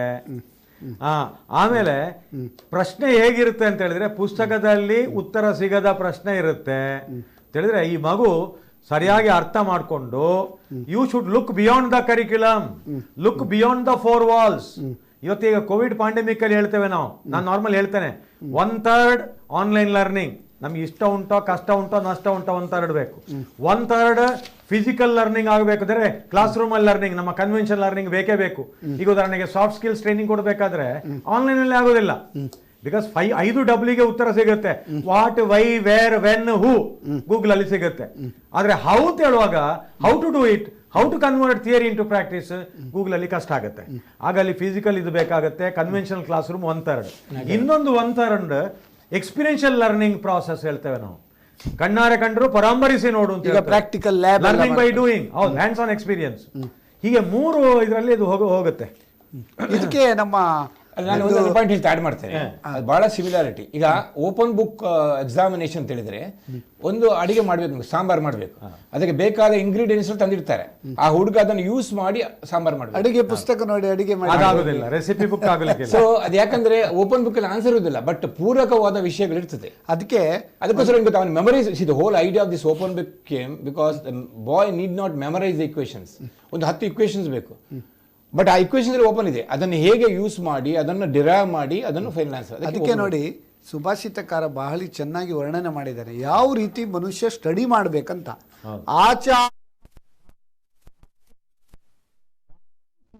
ಸ್ವಮೇಧ ಸಬ್ರಹ್ಮಚಾರಿಭ್ಯ ಪಾದಂ ಪಾದಂ ಕಾಲಕ್ರಮೇಣ ಚ ಅಂತೇಳಿ, ಅಂದ್ರೆ ಆಚಾರ್ಯಾತ್ ಪಾದಂ ಆದ್ಯತೆ, ಅಂದ್ರೆ ಗುರುಗಳಿಂದ ಒಂದು 25% ಕಲಿಬೇಕಂತೆ. ಪಾದಂ ಶಿಷ್ಯ ಸ್ವಮೇಧಯ, 25% ಸೆಲ್ಫ್ ಸ್ಟಡಿಯಿಂದ ನಾವು ಅದನ್ನು ಡೆವಲಪ್ ಮಾಡ್ಕೊಳ್ಬೇಕು. ಅಂದರೆ ಅದೇ ಹೇಳಿದ್ದು, ಶ್ರವಣಂ ಮನನಂ. ಆಮೇಲೆ ಸಬ್ರಹ್ಮಚಾರಿಭ್ಯ ಪಾದಂ, ಗೆಳೆಯರು, ಸಹಪಾಠಿಗಳು, ಗ್ರೂಪ್ ಸ್ಟಡಿ, ಈ ಇದರಲ್ಲೆಲ್ಲ ನಾವು 25% ಅದನ್ನು ಹಿಡ್ಕೊಳ್ಬೇಕು. ಪಾದಂ ಕಾಲಕ್ರಮೇಣ ಚ ಅಂತೇಳಿ. ಉಳಿದದ್ದು 25% ಮುಂಚೆ ಗುರುಕುಲ ಸಿಸ್ಟಮ್ ಎಜುಕೇಶನ್ ಆದಮೇಲೆ ದೇಶ ಪರ್ಯಟನೆ ಕಳಿಸ್ತಾ ಇದ್ರು, ಲೋಕಜ್ಞಾನ ಅಂದರೆ ಅವ್ರದ್ದು ಪ್ರಾಕ್ಟಿಕಲ್ ಇದರಲ್ಲಿ. ಈ ರೀತಿ ಮಾಡಿದರೆ ನಿಜವಾಗಿ ಆ ಒಂದು ಶಿಕ್ಷಣ ಅನ್ನೋದು ನಿಜವಾಗಿ ಒಂದು ಒಳ್ಳೆ ರೀತಿಯಲ್ಲಿ ಒಂದು ಐಡಿಯಲ್ ಶಿಕ್ಷಣ ಅಂತ ಹೇಳಲಿಕ್ಕೆ ಬಹಳ ಒಂದು ಸಂತೋಷ ಆಗ್ತದೆ. ಸರ್, ಈಗ ಎಡಪಡಿತೆ ಸರ್, ಈಗ ನಾವು ಒಂದು ಏನಂತ ವಿಷಯ ಹೇಳುವುದಂದರೆ, ಈಗ ಹೆಚ್ಚಿನವರು ಓದುವುದಕ್ಕೆ ಗಮನ ಕೊಡ್ತಾರೆ, ಮಕ್ಕಳಿಗೆ ಬೊಜ್ಜು ಬರ್ತದೆ, ಎಕ್ಸಸೈಸ್ ಇರುವುದಿಲ್ಲ. ಆವಾಗ ಯೋಗ, ಪ್ರಾಣಾಯಾಮ, ಯಾವುದಾದ್ರೂ ಒಂದು ಎಕ್ಸಸೈಸ್. ಈಗ ಮುಂಚೆ ಎಲ್ಲ ಏನಿತ್ತಂದರೆ ಗ್ರೌಂಡಲ್ಲಿ ನಮಗೆ PT ಪೀರಿಯಡಲ್ಲಿ ಅಂತಿತ್ತು, ಈಗ ಅದರಲ್ಲೂ ಕೂಡ ಓದು ನಿಮಗೆ ಮಾರ್ಕ್ ಅಂದರೆ ಮಾರ್ಕ್ ಬೇಸ್ಡ್ ಮಾಡಿದ್ದಾರೆ. ಈ ಎಲ್ಲ ಒಂದು ಎಕ್ಸ್ಟ್ರಾ ಕರಿಕ್ಯುಲರ್ ಅಥವಾ ಒಂದು ಮ್ಯೂಸಿಕ್ ಕೇಳೋದು ಅಂಥದ್ದೆಲ್ಲ ಮಾಡಿದರೆ ಅದು ನಮ್ಮ ಶಿಕ್ಷಣಕ್ಕೆ ಪೂರಕ ಆಗ್ತದೆ ಅಥವಾ ಟೈಮ್ ವೇಸ್ಟ್ ಆಗ್ತದೆ? ಟೈಮ್ ವೇಸ್ಟ್ ಆಗೋದಿಲ್ಲ, ಪೂರಕ ಆಗುತ್ತೆ. ಯಾಕೆ ಅಂತ ಹೇಳಿದ್ರೆ ನಮ್ಮ ರಾಷ್ಟ್ರೀಯ ಶಿಕ್ಷಣ ನೀತಿ 2020 ಅದಕ್ಕೆ ಬಹಳ ಒತ್ತು ಕೊಡುತ್ತೆ. 5 ಆಯಾಮಗಳಲ್ಲಿ ಒಂದು ವಿದ್ಯಾರ್ಥಿಯ ಬೆಳವಣಿಗೆ ಆಗಬೇಕು. ಮೊದಲನೇದು ಶಾರೀರಿಕ. ಸೊ ಇಲ್ಲಿ ಫಿಸಿಕಲ್ ಫಿಟ್ನೆಸ್ ಮಗುವಿದು ಬಹಳ ಮುಖ್ಯ. ಶಾರೀರಿಕ, if you don't have physical fitness, ಇಲ್ಲ ಇವನ್ ಮೆಂಟಲ್ ಫಿಟ್ನೆಸ್ ಆಗೋದಿಲ್ಲ, ಮೆಂಟಲಿ ಅಲರ್ಟ್ ಆಗಲಿಕ್ಕೆ ಆಗೋದಿಲ್ಲ, ಪ್ರೆಸೆನ್ಸ್ ಆಫ್ ಮೈಂಡ್ ಬರೋದಿಲ್ಲ, ರಿಫ್ಲೆಕ್ಸ್ ಬರೋದಿಲ್ಲ. ಅದ ಕಾರಣ ಶಾರೀರಿಕ ಬೆಳವಣಿಗೆ ಆಗಬೇಕು. 2ನೇದ್ದು ಮಾನಸಿಕ ಬೆಳವಣಿಗೆ ಆಗಬೇಕು, ಮೆಂಟಲ್ ಡೆವಲಪ್ಮೆಂಟ್. 3ನೇದ್ದು ಇಂಟೆಲೆಕ್ಚುವಲ್ ಡೆವಲಪ್ಮೆಂಟ್, ಬೌದ್ಧಿಕ ಬೆಳವಣಿಗೆ ಆಗಬೇಕು. You should look beyond yourself. Correct. Look beyond the boundaries. Look beyond the curriculum. Look beyond today's sunset. One should be inquisitive ಅಂತ ನೀವು. Inquisitive ಇದಾಗಬೇಕು. 4ನೇದ್ದು ಸೋಷಿಯಲ್ ಡೆವಲಪ್ಮೆಂಟ್ ಅಂತ, ಸಾಮಾಜಿಕ ಆರೋಗ್ಯ ಹೇಳ್ತೇವೆ ನಾವು, ಅದು ಮುಖ್ಯ. 5ನೇದ್ದು ಆಧ್ಯಾತ್ಮಿಕ ಬೆಳವಣಿಗೆ ಆಗಬೇಕು. ಸ್ವಾಮಿ ವಿವೇಕಾನಂದರು ಹೇಳಿದಾಗೆ spirituality is nothing but the science of human excellence ಅಂತ ಹೇಳಿದ್ರು. We must be able to unleash our potential within ourselves. ಹೊರಗೆ ಹಾಕಲಿಕ್ಕೆ ಆಗ್ತದೋ ಅಂತ. ಇವತ್ತು ಹೊರಗೆ ಹಾಕಲಿಕ್ಕೆ ಆಗುದಿಲ್ಲ, ಒಳಗೆ ಹಾಕಲಿಕ್ಕೆ ಆಗ್ತಾ ಇಲ್ಲ. ನಮ್ದು ನಾಲೆಜ್ ಹಾಗೆ ಉಳಿತದೆ, ಹಳಸಿ ಹೋಗುತ್ತೆ. ಸೊ ಈ 5 ಆಯಾಮಗಳಲ್ಲಿ holistic development. If you disseminate knowledge, your knowledge will still increase ಅಂತ ಹೇಳಿ. ಡೆಫಿನೆಟ್. ನಾಲೆಜ್ ಹೋರ್ಡಿಂಗ್ ಅಲ್ಲ, ನಾಲೆಜ್ ಶೇರಿಂಗ್ ಆಗಬೇಕು. ನಾವು ಹಂಚಿಕೊಳ್ಬೇಕು. ಹಂಚಿಕೊಳ್ಳಿಕ್ಕೆ ನಮ್ಮಲ್ಲಿ ಬೇಕಲ್ಲ, ಉಪಯುಕ್ತವಾದಂತಹ ಜ್ಞಾನ ಇದ್ರೆ ಮಾತ್ರ ಇನ್ನೊಬ್ಬರಿಗೆ ಅದು ಅಗತ್ಯ ಇರುತ್ತೆ, ಅವ್ರು ಹಂಚಿಕೊಳ್ಳಿಕ್ಕೆ ಸ್ವೀಕರಿಸಲಿಕ್ಕೆ ರೆಡಿ ಇರ್ತಾರೆ. ಸೊ ಇದು ಕೂಡ ಬಹಳ ಮುಖ್ಯ ಆಗುತ್ತೆ. ವೀಕ್ಷಕರ ಕರೆ ಉಂಟು. ಹಲೋ ಹಲೋ, ಸಚಿನ್ ಪಂಪೆಲ್ ಮಾತಾಡುದು. ಸಚಿನ್ ಪಂಪೆಲ್ ಅವರಿಗೆ ಈ ಕಾರ್ಯಕ್ರಮಕ್ಕೆ ಸ್ವಾಗತ. ನಿಮ್ಮ ಪ್ರಶ್ನೆ ಕೇಳಬಹುದು. ಮೊಟ್ಟ ಮೊದಲನೇದಾಗಿ ಎಲ್ಲ 3 ಗುರುಗಳಿಗೆ ನನ್ನ ಪ್ರಣಾಮಗಳು, ನಮಸ್ಕಾರಗಳು. Thank you. ಏನಂದ್ರೆ ಇವತ್ತು ಟಾಪಿಕ್ ಏನಂದ್ರೆ ಪ್ರಿಪರೇಷನ್ ಫಾರ್ ಎಕ್ಸಾಮ್. ನನ್ನ ಪ್ರಕಾರ ಏನಂದ್ರೆ ಮೇನ್ ಎಫಿಷಿಯನ್ಸಿ.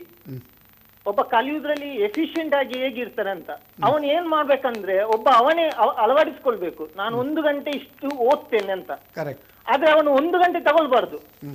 ಆದಷ್ಟು ಅರ್ಧ ಗಂಟೆದೊಳಗಡೆ ಮುಗಿಸ್ಲಿಕ್ಕೆ ನೋಡ್ಬೇಕು. ಮತ್ತೆ ಇನ್ನೊಂದು ಅರ್ಧ ಗಂಟೆ ಅವನಿಗೆ ಬೇಕಿದ್ರೆ ಫಿಲ್ಮ್ ನೋಡ್ಲಿ, ಬೇಕಿದ್ರೆ ಆಟ ಆಡ್ಲಿಕ್ಕೆ ಹೋಗ್ಲಿ. ಆಗ ಆಟೋಮ್ಯಾಟಿಕ್ ಅದು ಬ್ಯಾಲೆನ್ಸ್ ಆಗುತ್ತೆ. ಮೂವೀಸ್ ನೋಡ್ಬಹುದು, ಪ್ಲಸ್ ಅವನಿಗೆ ಆಟ ಆಡ್ಲಿಕ್ಕೂ ಹೋಗ್ಬಹುದು, ಮತ್ತೆ ಜನರಲ್ ನಾಲೆಜ್ ಕೂಡ ಓದ್ಬಹುದು. ಸೊ ಆ ರೀತಿಯಾಗಿ ಓದ್ಬೇಕು ನಾವು. 2 ಗಂಟೆ ಅಂದ್ರೆ 1 ಗಂಟೆ ತಗೊಳ್ಬೇಕು. ಆಗ IQ ಲೆವೆಲ್ ಕೂಡ ಜಾಸ್ತಿ ಆಗುತ್ತೆ, ಅವನ ಸ್ಪೀಡ್ ಜಾಸ್ತಿ ಆಗುತ್ತೆ. ಎಕ್ಸಾಮ್ ಅಲ್ಲಿ 3 ಗಂಟೆ ಒಳಗಡೆ ನಾವು 12 ತಿಂಗಳು ಏನು ಓದಿದೆವೋ ಅದು 3 ಗಂಟೆ ಒಳಗಡೆ ನಾವು ಮುಗಿಸ್ಬೇಕು ಎಕ್ಸಾಮ್ ಅಲ್ಲಿ. ಅದಕ್ಕೆ ಸ್ಪೀಡ್ ತುಂಬಾನೇ ಮುಖ್ಯವಾಗುತ್ತೆ, ಎಫಿಷಿಯನ್ಸಿ ತುಂಬಾನೇ ಮುಖ್ಯವಾಗುತ್ತೆ. ಇದು ನನ್ನ ಒಂದು ಅನಿಸಿಕೆ. ಈಗ ನೀವು 3 ಗುರುಗಳು ಏನಂತ ನಾನು ಹೇಳಿದ್ದು ಸರಿಯಾ ತಪ್ಪ ಅಂತ ನೀವು ವಿಶ್ಲೇಷಣೆ ಮಾಡಿ ಹೇಳ್ಬೇಕು. ಬಹಳ ಉತ್ತಮವಾಗಿ ವರ್ಣನೆ ಮಾಡಿದ್ರಿ ಸಚಿನ್ ಅವರೇ, ಬಹಳ ಒಂದು ಉತ್ತಮ. ಸರ್, ಈಗ change of work is A pleasure ಅಂತ ಹೇಳ್ತೇವೆ ನಾವು. ಈಗ ಏನಾದ್ರೂ ನಾವು ಮೊನೋಟನಸ್ ಆಗಿ ವರ್ಕ್ ಮಾಡ್ತಾ ಇದ್ರೆ ಚೇಂಜ್ ಆಫ್ ವರ್ಕ್, ನಾವು ಅದರಲ್ಲಿ ಸ್ವಲ್ಪ ಡೈವರ್ಷನ್ ಅಂದ್ರೆ ನಾವು ವರ್ಕನ್ನು ಅಂದರೆ ಯಾವುದೋ ಒಂದು ಸಬ್ಜೆಕ್ಟ್ ಓದುವಾಗ ಅದು ಬೋರ್ ಆಗ್ತಾ ಹೋದರೆ ಇನ್ನೊಂದು ಸಬ್ಜೆಕ್ಟ್ ಅಂತ ತಗೊಂಡು ಅದನ್ನು ಓದ್ಲಿಕ್ಕೆ, ಅದರ ಬಗ್ಗೆ ನಿಮ್ಮ ಅಭಿಪ್ರಾಯ ಹೇಗೆ? ಈಗ ನಾನು ಮೊದಲಿಂದ ಹೇಳ್ತಿದ್ದೇನೆ, ಈಗ ಎಕ್ಸಾಮ್ ಫೇಸ್ ಮಾಡೋದು ಒಂದು ಪಾರ್ಟ್, ನಾಲೆಜ್ ಇಸ್ ಒಂದು ಪಾರ್ಟ್ ಅಲ್ವಾ. ಈಗ ಮೊದಲು ನಮ್ಮ ಸುಭಾಷಿತದಲ್ಲಿ ಉಪನಿಷತ್ ಹೇಳಿತ್ತು, ಕಾಕಚೇಷ್ಟೋ ಬಕೋದ್ಯಾನಂ, ಹೌದು, ಸ್ನಾನಂ ಬಕದ್ಯಾನಂ ಶ್ವಾನ ನಿದ್ರಾ ತಥೈವ ಅಲ್ಪಾಹಾರಿ ಗ್ರಹ ತ್ಯಾಗಿ ಇತಿ ವಿದ್ಯಾರ್ಥಿ ಪಂಚಲಕ್ಷಣಂ ಅಂತ. ಅಂದ್ರೆ you should be alert like a crow, concentration like a swan, eat like a eat like wheat to leave. ಮತ್ತೆ ನಾಯಿ ತರ ಮಲ್ಕೊಳ್ಬೇಕು, ಅಂದ್ರೆ ತುಂಬಾ ಅಲರ್ಟ್ ಆಗಿ. ನಾಯಿದು special with lightest disturbance awake. And ಗ್ರಹ ತ್ಯಾಗ ಅಂದ್ರೆ ಮನೆ ಬಿಡ್ಬೇಕಂತಲ್ಲ, ಮನೆಯ ಬಗ್ಗೆ ಹೆಚ್ಚು ಥಿಂಕ್ ಮಾಡಬಾರ್ದು. ಇದನ್ನು ಎನ್ಕಲ್ಕೇಟ್ ಮಾಡಿದ್ರೆ ಆ ಹುಡುಗನಿಗೆ ಒಳ್ಳೆ ಕಾನ್ಸಂಟ್ರೇಷನ್ ಬರ್ತದೆ. But it's not possible. We are all ನಾವು the society is very small. ಅವ್ರು ಹೇಳಿದಾಗೆ ಮನೆಯಲ್ಲಿ ಅವನಿಗೆ ಒಂದು ಗಂಟೆ ಆದ ಕೂಡಲೇ ಬ್ರೇಕ್ ಕೊಡಬೇಕು. ಬ್ರೇಕ್ ಮಾಡಿ he has to come to the normal level. ಮತ್ತೆ ಅವನಿಗೆ ಬೇಕಾದ food, very important, sleep, food, entertainment and ambience, ಇದು ಮನೆಯಲ್ಲಿ ಕ್ರಿಯೇಟ್ ಮಾಡಬೇಕು. ಮನೆಯಲ್ಲಿ ಅಪ್ಪ ಅಮ್ಮ ಜಗಳ ಮಾಡ್ಕೊಂಡು ಕುಡಿದು ಬಂದು ಎಲ್ಲ ಮಾಡಿದ್ರೆ ಆ ಹುಡುಗನ ಎಷ್ಟು ಕಾನ್ಸಂಟ್ರೇಷನ್ ಇದ್ರು ಪಾಪ ಅವನು ಏನ್ ಮಾಡ್ತಾನೆ, ಅವನ ಅದ್ರ ಬಗ್ಗೆ ಥಿಂಕ್ ಮಾಡಬೇಕು, ನನ್ನ ಫ್ಯೂಚರ್ ಏನಂತ.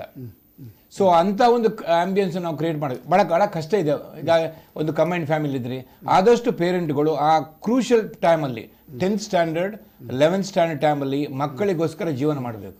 ಎಷ್ಟೋ ಜನ ನಮ್ಮ ಕ್ಲಾಸ್ಮೇಟ್ಸ್ ಅವರ ಮಕ್ಕಳು ಸೆಕೆಂಡ್ PUC ಆಗ they took a break 1 year, they are very good post. ಬ್ರೇಕ್ ತಗೊಂಡು ಮಕ್ಕಳೊಟ್ಟಿಗೆ ಸ್ಪೆಂಡ್ ಮಾಡಿ they have excelled, then came back. Because ultimately we live for child. ಅದೇ ನಮ್ಮೊಂದು ಆಸ್ತಿ ಅಲ್ಲ. ಮಗನಿಗೆ ಆಸ್ತಿ ಮಾಡಬೇಡಿ, ಮಗನನ್ನೇ ಆಸ್ತಿ ಮಾಡಿ. ಮಕ್ಕಳನ್ನು ಆಸ್ತಿಯನ್ನಾಗಿ ಮಾಡಬೇಡಿ, ಮಕ್ಕಳಿಗೆ ಆಸ್ತಿಯನ್ನು ಮಾಡಬೇಡಿ, ಮಕ್ಕಳನ್ನೇ ಆಸ್ತಿಯನ್ನು ಮಾಡಿದ್ರೆ ಅದನ್ನು ಸ್ಯಾಕ್ರಿಫೈಸ್ ಮಾಡಿದ್ರೆ definitely you will succeed. Sir, ಈಗ ಒಂದು curvy roads make skilful drivers ಅಂತ ಹೇಳ್ತಾರೆ. ಈಗ ಕಾಂಫರ್ಟ್ ಝೋನಲ್ಲಿ ಇರುವವರಿಗೆ ಸ್ಟಡಿ ಮಾಡೋದು ಒಳ್ಳೆಯದು ಅಥವಾ ಡಿಫಿಕಲ್ಟ್ ಸಿಚುವೇಶನ್ ಇರುವಾಗ ರಿಸಲ್ಟ್ ಒಳ್ಳೇದು ಬರ್ತದೆ? ಅದನ್ನು ಯಾವ ರೀತಿಯಲ್ಲಿ ಅವರು that I will answer. It's proved that if you want to achieve something in life, you have to come out of comfort zone. ನಾನು ಹೇಳ್ತೇನೆ, ಒಂದು ಪ್ಲಾಂಟ್ ನರ್ಸರಿಯಲ್ಲಿ ಇರ್ತದೆ, ನರ್ಸರಿಯಲ್ಲಿ ಎಲ್ಲ ಫೆಸಿಲಿಟಿ ಇರ್ತದೆ, ನೀರು ಇರ್ತದೆ, do you find any plants in nursery yielding? ಅದನ್ನು ಟ್ರಾನ್ಸ್ಪ್ಲಾಂಟ್ ಮಾಡಿ ಅದಕ್ಕೆ ಹೊರಗೆ ನಟ್ಟು ಅದಕ್ಕೆ ಬಿಸಿಲು ಬರಬೇಕು, ಗಾಳಿ ಬರಬೇಕು, it should be weathered very well, ಆಗಲೇ ಅದು ಫಲ ಕೊಡೋದು. ಅದೇ ಒಂದು ಮಗುವನ್ನು ತುಂಬ ಕಂಫರ್ಟ್ ಝೋನ್ ಮಾಡಿದರೆ ಅದಕ್ಕೆ ಗ್ಯಾರಂಟಿ ಈಲ್ಡ್ ಆಗೋದಿಲ್ಲ. ಈಗೇನು ಮಾಡ್ತಾರೆ, ಎಲ್ಲ ಕೊಡ್ತಾರೆ, ಪ್ಯಾಂಪರ್ ಮಾಡ್ತಾರೆ, ಕಡೆಗೆ ಅದರ ಇಂಪಾರ್ಟೆನ್ಸ್ ಕೊಡಲ್ಲ. ಸರ್, ಈಗ ಲಾಸ್ಟ್ ಮಿನಿಟಿಗೆ ಎಕ್ಸಾಮಿಗೆ ಹೋಗುವಾಗ ಮುಂಚಿನ ದಿನ, ಎಕ್ಸಾಮ್ ದಿನ ಮತ್ತು ಎಕ್ಸಾಮ್ ಟೈಮಲ್ಲಿ ಆ ರೀತಿಯಲ್ಲಿ ಯಾವ ರೀತಿಯಲ್ಲೆಲ್ಲ ಅವರು ಒಂದು ಪ್ಲ್ಯಾನ್ ಇದ್ದರೆ ಅವರಿಗೆ ಇಟ್ ವಿಲ್ ಬಿ ಪೂರಕವಾಗ್ತದೆ ಒಂದು ಪರೀಕ್ಷೆ ಬರೆಯುವ ವಾತಾವರಣಕ್ಕೆ? ಅದರ ಬಗ್ಗೆ ನಾವು ಇಷ್ಟೊತ್ತು ಚರ್ಚೆ ಮಾಡಿದಾಗೆ ಈ ಪೂರ್ವ ತಯಾರಿ ಅಂತ ಹೇಳುವಂಥದ್ದು ಡೇ 1 ಇಂದ ಅಂದ್ರೆ fail to plan is plan to fail ಹಾಗಾಗತ್ತೆ. ಅದೊಂದು ಮಾಡಬೇಕು. ಆಮೇಲೆ ಈ ಎಕ್ಸಾಮಿನ ಒಂದು ದಿವಸ ಮೊದಲ ಈಗ ಪೂರ್ವ ತಯಾರಿ ಮಾಡಲಿಲ್ಲ, ಎಕ್ಸಾಮಿಗೆ 2 ತಿಂಗಳು ಉಂಟು. ಈಗ ಯಾವ ರೀತಿಯಲ್ಲಿ ಇನ್ನು ಮುಂದೆ ಮಾಡಿ ಇಲ್ಲಿ ಅವರು ಈ ತಯಾರಿ ಓದುವಾಗ ಹೆಚ್ಚಿನ ವಿದ್ಯಾರ್ಥಿಗಳು ಯಾವ್ದು ಫಸ್ಟ್ ಪೇಪರ್ ತಗೊಳ್ತಾರೆ. ಈಗ ಒಂದು 5 ಪೇಪರ್ ಇರುತ್ತೆ, ಯಾವ್ದು ಸುಲಭ ಉಂಟು ಅದಕ್ಕೆ ಹೋಗ್ತಾರೆ. ಇದು ಒಳ್ಳೇದಲ್ಲ. No pains no gains. ಕೈ ಕೆಸರಾದ್ರೆ ಬಾಯಿ ಮೊಸರು. ದ ಮೋಸ್ಟ್ ಡಿಫಿಕಲ್ಟ್ ಪೇಪರ್ ಆ ಮಗುವಿಗೆ ಯಾವ್ದಾಗತ್ತೆ ಅದನ್ನು ಮೊದಲು ಅದರ ರಿವಿಷನ್ಗೆ ತಗೊಳ್ಬೇಕಾದ್ರೆ ಇದು ಒಂದು. ಎರಡನೇದ್ದು ಡಿಟೇಲ್ಡ್ ನೋಟ್ಸ್ 2 ತಿಂಗಳ ಇದರಲ್ಲಿದ್ರೆ ಫಸ್ಟ್ 1.5 ತಿಂಗಳು ಓದಬಹುದು ಡಿಟೇಲ್ಡ್ ನೋಟ್ಸ್. ಕರೆಕ್ಟ್. ಲಾಸ್ಟ್ 15 ಡೇಸ್ಗೆ ಆಗುವಾಗ ಖಾಲಿ ಕೀ ಪಾಯಿಂಟ್ಸ್ ಮಾತ್ರ ಓದುವಂಥದ್ದು, ಅಥವಾ ಚಾರ್ಟ್ಸ್, ಡಯಾಗ್ರಾಮ್ಸ್, ಗ್ರಾಫ್ ಇಂಥದ್ದೆಲ್ಲ ಇಟ್ಕೊಂಡು, ಮತ್ತೆ ಕೋಡೆಡ್ ಮೆಮೊರಿ, ಸ್ಟೋರಿ ಲೈನ್ ಇಟ್ಕೊಂಡು ಮೆಮೊರಿ ಇಡುವಂಥದ್ದು, ಅಥವಾ ಅಸೋಸಿಯೇಟ್ ಮೆಮೊರಿ ಅಂತ ಹೇಳ್ತವೆ. ಒಂದಕ್ಕೊಂದು ಅದು ಸೂರ್ಯನಂತೆ ಚಂದ್ರನಂತೆ ಹೀಗೆ ಇಟ್ಕೊಂಡು ಇದು ಹೀಗೆ ಅಂತ ಲಿಂಕ್ ಮಾಡಿಕೊಂಡು ನೆನಪಿಟ್ಟುಕೊಳ್ಳಿಕ್ಕೆ ಬಹಳ ಸುಲಭ ಅಂತ ತಯಾರಿ ಮಾಡ್ಕೊಳ್ಬೇಕು. ಆಮೇಲೆ ನನ್ನ ಪ್ರಕಾರ ಪರೀಕ್ಷೆಯ ಹಿಂದಿನ ದಿವಸ ಉಳಿದ ದಿವಸ 6 ಗಂಟೆ ಮಲಗುದಾದ್ರೆ ಮಗು ಅವತ್ತು ಖಂಡಿತ 8 ಗಂಟೆ ಮಲಗಬೇಕು. ಡಾಕ್ಟರ್ ಹೇಳ್ತಾರೆ 2-3 ಗಂಟೆ ತಪ್ಪದು. ಅದು ರಿವರ್ಸ್ ಆರ್ಡರ್ ಆಗುತ್ತೆ. ಇದಕ್ಕೆ ಮಕ್ಕಳು ಹೇಳಿಕೊಂಡು ನನಗೆ, ಸಾರ್ ಪ್ರಶ್ನೆ ಸುಲಭ ಇತ್ತು, ಹೊಟ್ಟೆಯಲ್ಲಿತ್ತು, ಬಾಯಿಗೆ ಬರ್ತಿರ್ಲಿಲ್ಲ ಅಂತ. ಅದು ಹೊಟ್ಟೆ ಇದ್ದು ಬಾಯಿಗೆ ಬಂದ್ರೆ ನೀನು ಒಮಿಟ್ ಮಾಡ್ತೀಯಪ್ಪ, ಅದು ಬರೋದು ಬೇಡ. ಈಗ ಗೋಪಾಲ್ ಮೊಗರ ಹೇಳಲ್ಲ. ಸೊ ಹಾಗೆ ಹೆಕ್ಕುದು, ಮುಕ್ಕುದು, ಕಕ್ಕುದು ಅಂತ. ಸೊ ಆ ರೀತಿ ಆಗಬಾರ್ದಲ್ಲಿ. ಅದು ಯಾಕೆ ಆಗುತ್ತೆ ಅಂತ ಹೇಳಿದ್ರೆ ಹಿಂದಿನ ದಿವಸ ರಿಲ್ಯಾಕ್ಸ್ ಮಾಡ್ಬೇಕು, ನೀವು ನಿದ್ದೆ ಮಾಡಬೇಕು. ನಿದ್ದೆ ವೆರಿ ಇಂಪಾರ್ಟೆಂಟ್. ಎರಡನೇದು ಏನಾದ್ರು ಭಯ ಇದ್ರೆ ಹೋಗಬೇಕು. ಮನಸ್ಸಲ್ಲಿ ಏನಂತ ಹೇಳಿದ್ರೆ ನಾನು ದೇವರನ್ನು ನಂಬಿದ್ದೇನೆ, ಅದು ಬಹಳ ಮುಖ್ಯ. ಒಂದು ದೇವರದೊಂದು ಅನುಗ್ರಹ ಬೇಕಾಗತ್ತೆ. ಎರಡನೇದ್ದು ತಂದೆ ತಾಯಂದಿರದ್ದು ಆಶೀರ್ವಾದ ಇರುತ್ತೆ. ಮೂರನೇದ್ದು you have to trust yourself. ಆ ಮಗುವಿನ ಬಗ್ಗೆ ನಂಬಿಕೆ ಬೇಕು. I can, so I will, ನಾಳೆ ಬರೀತೇನೆ ಅಂತ. ಇಷ್ಟು ಇದರಲ್ಲಿ ಆ ಮಗು ಮಲಗಿದ್ರೆ ಅವತ್ತು ರಾತ್ರಿ ಚೆನ್ನಾಗಿ ನಿದ್ದೆ ಬರುತ್ತೆ. ಹಾಗಾಗಿ ನೆಕ್ಸ್ಟ್ ದಿವಸ ಆರಾಮ ಹೋಗ್ಬೋದು. ನನಗೆ ನೆನಪಿದೆ, MCOM ಮಾಡ್ತಿರುವಾಗ ನನ್ನ ಪರೀಕ್ಷೆ ಹಿಂದಿನ ದಿವಸ, ಅಫ್ಕೋರ್ಸ್ ನಾನು ಪೂರ್ವ ತಯಾರಿ ಮಾಡ್ಕೊಂಡಿದ್ದೆ, ಹಿಂದಿನ ದಿವಸ ನಾನು ಸಿನಿಮಾ ನೋಡಿದ್ದೇನೆ ಆರಾಮದಲ್ಲಿ. ಸಿನಿಮೆ ನೋಡಿ ಇದ್ರದ್ದು ಏನು ನೆನಪಾಗ್ತದೋ ಅಂತ ಪ್ರಯತ್ನ ಮಾಡ್ಕೊಳ್ಳಿಲ್ಲ. ಕೆಲವರು ನನ್ನ ಸಹಪಾಠಿಗಳಿದ್ರು, ಡೆಫಿನಿಷನ್ ಬಾಯಿಗೆ ಪಾಠ ಬರ್ತದೋ ಅಂತ ಮಾಡೋದು. ಬಾಯಿ ಪಾಠ ಬರ್ತಾ ಇಲ್ಲ ಕಾರಣಾಂತರದಿಂದ. ಅದು ಖಂಡಿತ ಎಕ್ಸಾಮಿನೇಷನ್ ಅಲ್ಲಿ ಬರುತ್ತೆ. ಇಲ್ಲೇ ಪ್ರಯತ್ನ ಮಾಡಿ ಗಡಿಬಿಡಿಯಾಗಿ ಕೈಕಾಲು ಬಿಟ್ಟು ಎಲ್ಲ ಮರೀಲಿಕ್ಕೆ ಶುರು ಆಗುತ್ತೆ, ರಿವರ್ಸ್ ಆರ್ಡರ್ ಹೋಗುತ್ತೆ. ಸೊ ರಿವರ್ಸ್ ಗೇರ್ ಹಾಕೋ ಬದಲಿಗೆ ಅತಿರೇಕ ನಾವು ಟೆಸ್ಟ್ ಮಾಡ್ಲಿಕ್ಕೆ ಹೋಗಬಾರ್ದು. ನಾನು ಓದಿದ್ದೇನೆ, ನನ್ನನ್ನು ನಂಬಿದ್ದೇನೆ. ನಿಮ್ಮ ಶಿಷ್ಯ ಡಾಕ್ಟರ್ ರಾಜೇಶ್ ನಾಯ್ಕ್ ಎಲ್ಲ ಯಾವ ಎಕ್ಸಾಮ್ ಬರೆದೆ ಅದರಲ್ಲೆಲ್ಲ ರ್ಯಾಂಕ್. ಹೌದು. ಅವ್ರು ಯಾವಾಗಲೂ ಹೇಳುದು ನೀವು ಅವರಿಗೆ ರೋಲ್ ಮಾಡೆಲ್ ಅಂತ. ಅವರು ಕೂಡ ಅದೇ ರೀತಿ ಪ್ರತಿ ಯಾವುದೊಂದು ಫಿಲ್ಮ್ ಬಂದ್ರೆ ಫಸ್ಟ್ ಶೋ ಅಲ್ಲಿ ಅವರು ಲೈನ್ ಅಲ್ಲಿ ನಿಂತು ಫಿಲ್ಮ್ ನೋಡ್ತಾರೆ. ಅಟ್ ದ ಸೇಮ್ ಟೈಮ್ ಈ ಸ್ಟಡೀಸ್ ಆಲ್ಸೋ. ಹೌದು. ಎಕ್ಸಾಮ್ ಟೈಮ್ ಅಲ್ಲಿ ಕೂಡ ಮಧ್ಯೆ ಅರ್ಧ ಗಂಟೆ ಟಿವಿ ನೋಡೋದು ಇರ್ತದೆ, ಮತ್ತೆ ಅರ್ಧ ಗಂಟೆ ಮಧ್ಯೆ ರೆಸ್ಟ್ ತಕೊಂಡು ಮಲಗಿ ಫುಲ್ ಯುಟಿಲೈಸೇಷನ್.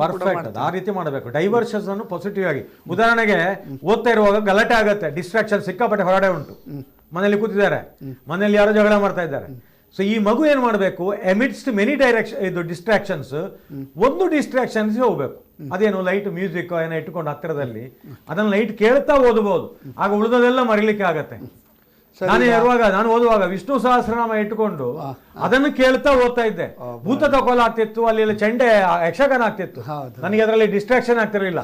ಯಾಕೆ ಇದಕ್ಕೆ ಕಂಪ್ಲೀಟ್ ನಾನು ಅಂದ್ರೆ ಪೂರಕವಾದ ವಾತಾವರಣವನ್ನು ನಮ್ಮಲ್ಲಿ ನಾವು ಸೃಷ್ಟಿಸಿಕೊಂಡು ಹೋದ್ರೆ ಅದು ನಮ್ಗೆ ಪೂರಕವಾಗ್ತದೆ. ಹೊರಗಡೆ ಎಂತ ಗಲಾಟೆ ಇದ್ರು ಕೊನೆಯದಾಗಿ ನಿಮ್ಮ ಒಂದು ಒಪಿನಿಯನ್, ಯಾವ ರೀತಿ ಒಂದು ಎಕ್ಸಾಮ್ ಪ್ರಿಪೇರ್ ಮಾಡ್ಬೇಕಂದ್ರೆ ಸಮಯ ಆಯ್ತು ಈಗ.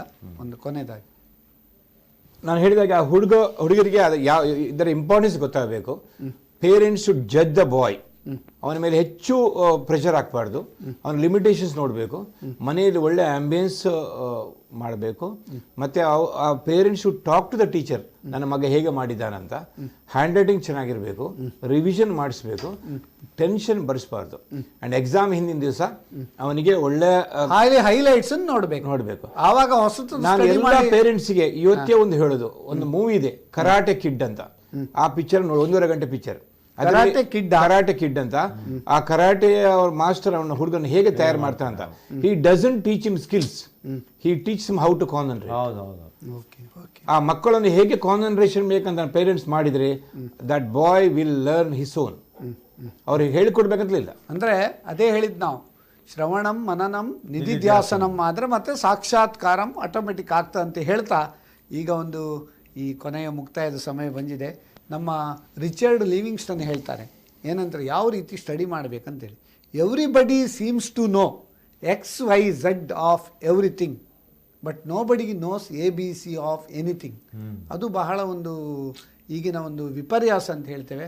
ಆದ್ದರಿಂದ ಓದುವಾಗ ABC ಆಫ್ ಎವ್ರಿಥಿಂಗ್ ಕೂಡ ಸ್ಟಡಿ ಮಾಡಬೇಕು.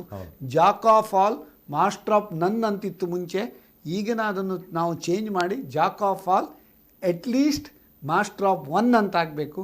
Don't take it easy but make it easy ಅಂತ ಹೇಳ್ತಾ, ಈ ಕರ್ನಾಟಕ ಬ್ಯಾಂಕ್ ಬಿಸ್ನೆಸ್ ಟಾನಿಕ್ ಈ ಬಹಳ ಒಂದು ಉತ್ತಮ ಕಾರ್ಯಕ್ರಮಕ್ಕೆ ನಿಮ್ಮ ಇರುವರು ದಿಗ್ಗಜರು ಅಂತ ಹೇಳ್ತೇವೆ. ಇಂಥ ನಿಮ್ಮ ಅಮೂಲ್ಯ ಸಮಯವನ್ನು ನಮ್ಮ ಈ ವಾಹಿನಿಯಲ್ಲಿ ಹಂಚಿಕೊಂಡದಕ್ಕೆ ನಿಮ್ಮ ಇಬ್ಬರಿಗೂ ನಮ್ಮ ಸಮಸ್ತ ವೀಕ್ಷಕರ ಪರವಾಗಿ, ನಮ್ಮ ಕುಡ್ಲ ವಾಹಿನಿ ಪರವಾಗಿ ಹಾಗೂ ನಮ್ಮ ವೈಯಕ್ತಿಕ ಪರವಾಗಿ ಕೂಡ ನಿಮ್ಮ ಇಬ್ಬರಿಗೂ ನಾನು ಧನ್ಯವಾದಗಳು ಹಾಗೂ ಅಭಿನಂದನೆಗಳನ್ನು ಹೇಳ್ತೇನೆ. ಹಾಗೂ ವೀಕ್ಷಕರೇ, ನಿಮ್ಮದಿದೆಯಾ ಯಾವುದಾದ್ರೂ ಒಂದು ಎಜುಕೇಷನ್ ಬಗ್ಗೆ ಕನ್ಫ್ಯೂಷನ್? ನಮ್ಮಲ್ಲಿದೆ Karnataka bank business tonic education tonic solution ಅಂತ ಹೇಳ್ತಾ ಈ ಒಂದು ಕಾರ್ಯಕ್ರಮದ ಮರುಪ್ರಸಾರ ಇದೇ ಬುಧವಾರ ರಾತ್ರಿ 9:30 ಗಂಟೆಗೆ ನಮ್ಮ ಕುಡ್ಲ 24/7 ವಾಹಿನಿಯಲ್ಲಿ ಬರ್ತದೆ. ಅದೇ ರೀತಿ ಈ ಕಾರ್ಯಕ್ರಮ ಫೇಸ್ಬುಕ್ಕಲ್ಲಿ ಕೂಡ ನಿಮಗೆ ಅವೈಲೇಬಲ್ ಉಂಟು. ಆಮೇಲೆ ನಾವು ಇದನ್ನು ಯೂಟ್ಯೂಬಲ್ಲಿ ಕೂಡ ಅಪ್ಲೋಡ್ ಮಾಡ್ತೇವೆ. ಎಲ್ಲ 110 ಸಂಚಿಕೆಗಳನ್ನು ಕೂಡ ನೀವು ಯೂಟ್ಯೂಬಲ್ಲಿ ನೋಡ್ಬೋದು ಅಂತ ಹೇಳ್ತಾ, ಸರ್ವೇ ಜನಾಃ ಸುಖಿನೋ ಭವಂತು, ಸಮಸ್ತ ಸನ್ಮಂಗಲಾನಿ ಭವಂತು ಅಂತ ಹೇಳ್ತಾ ಎಲ್ಲರಿಗೂ ಚಾಂದ್ರಮಾನ ಯುಗಾದಿ ಹಬ್ಬದ ಶುಭಾಶಯವನ್ನು ಹೇಳಿ ಈ ಕಾರ್ಯಕ್ರಮಕ್ಕೆ ವಿರಾಮವನ್ನು ಹಾಡ್ತಾ ಇದ್ದೇವೆ.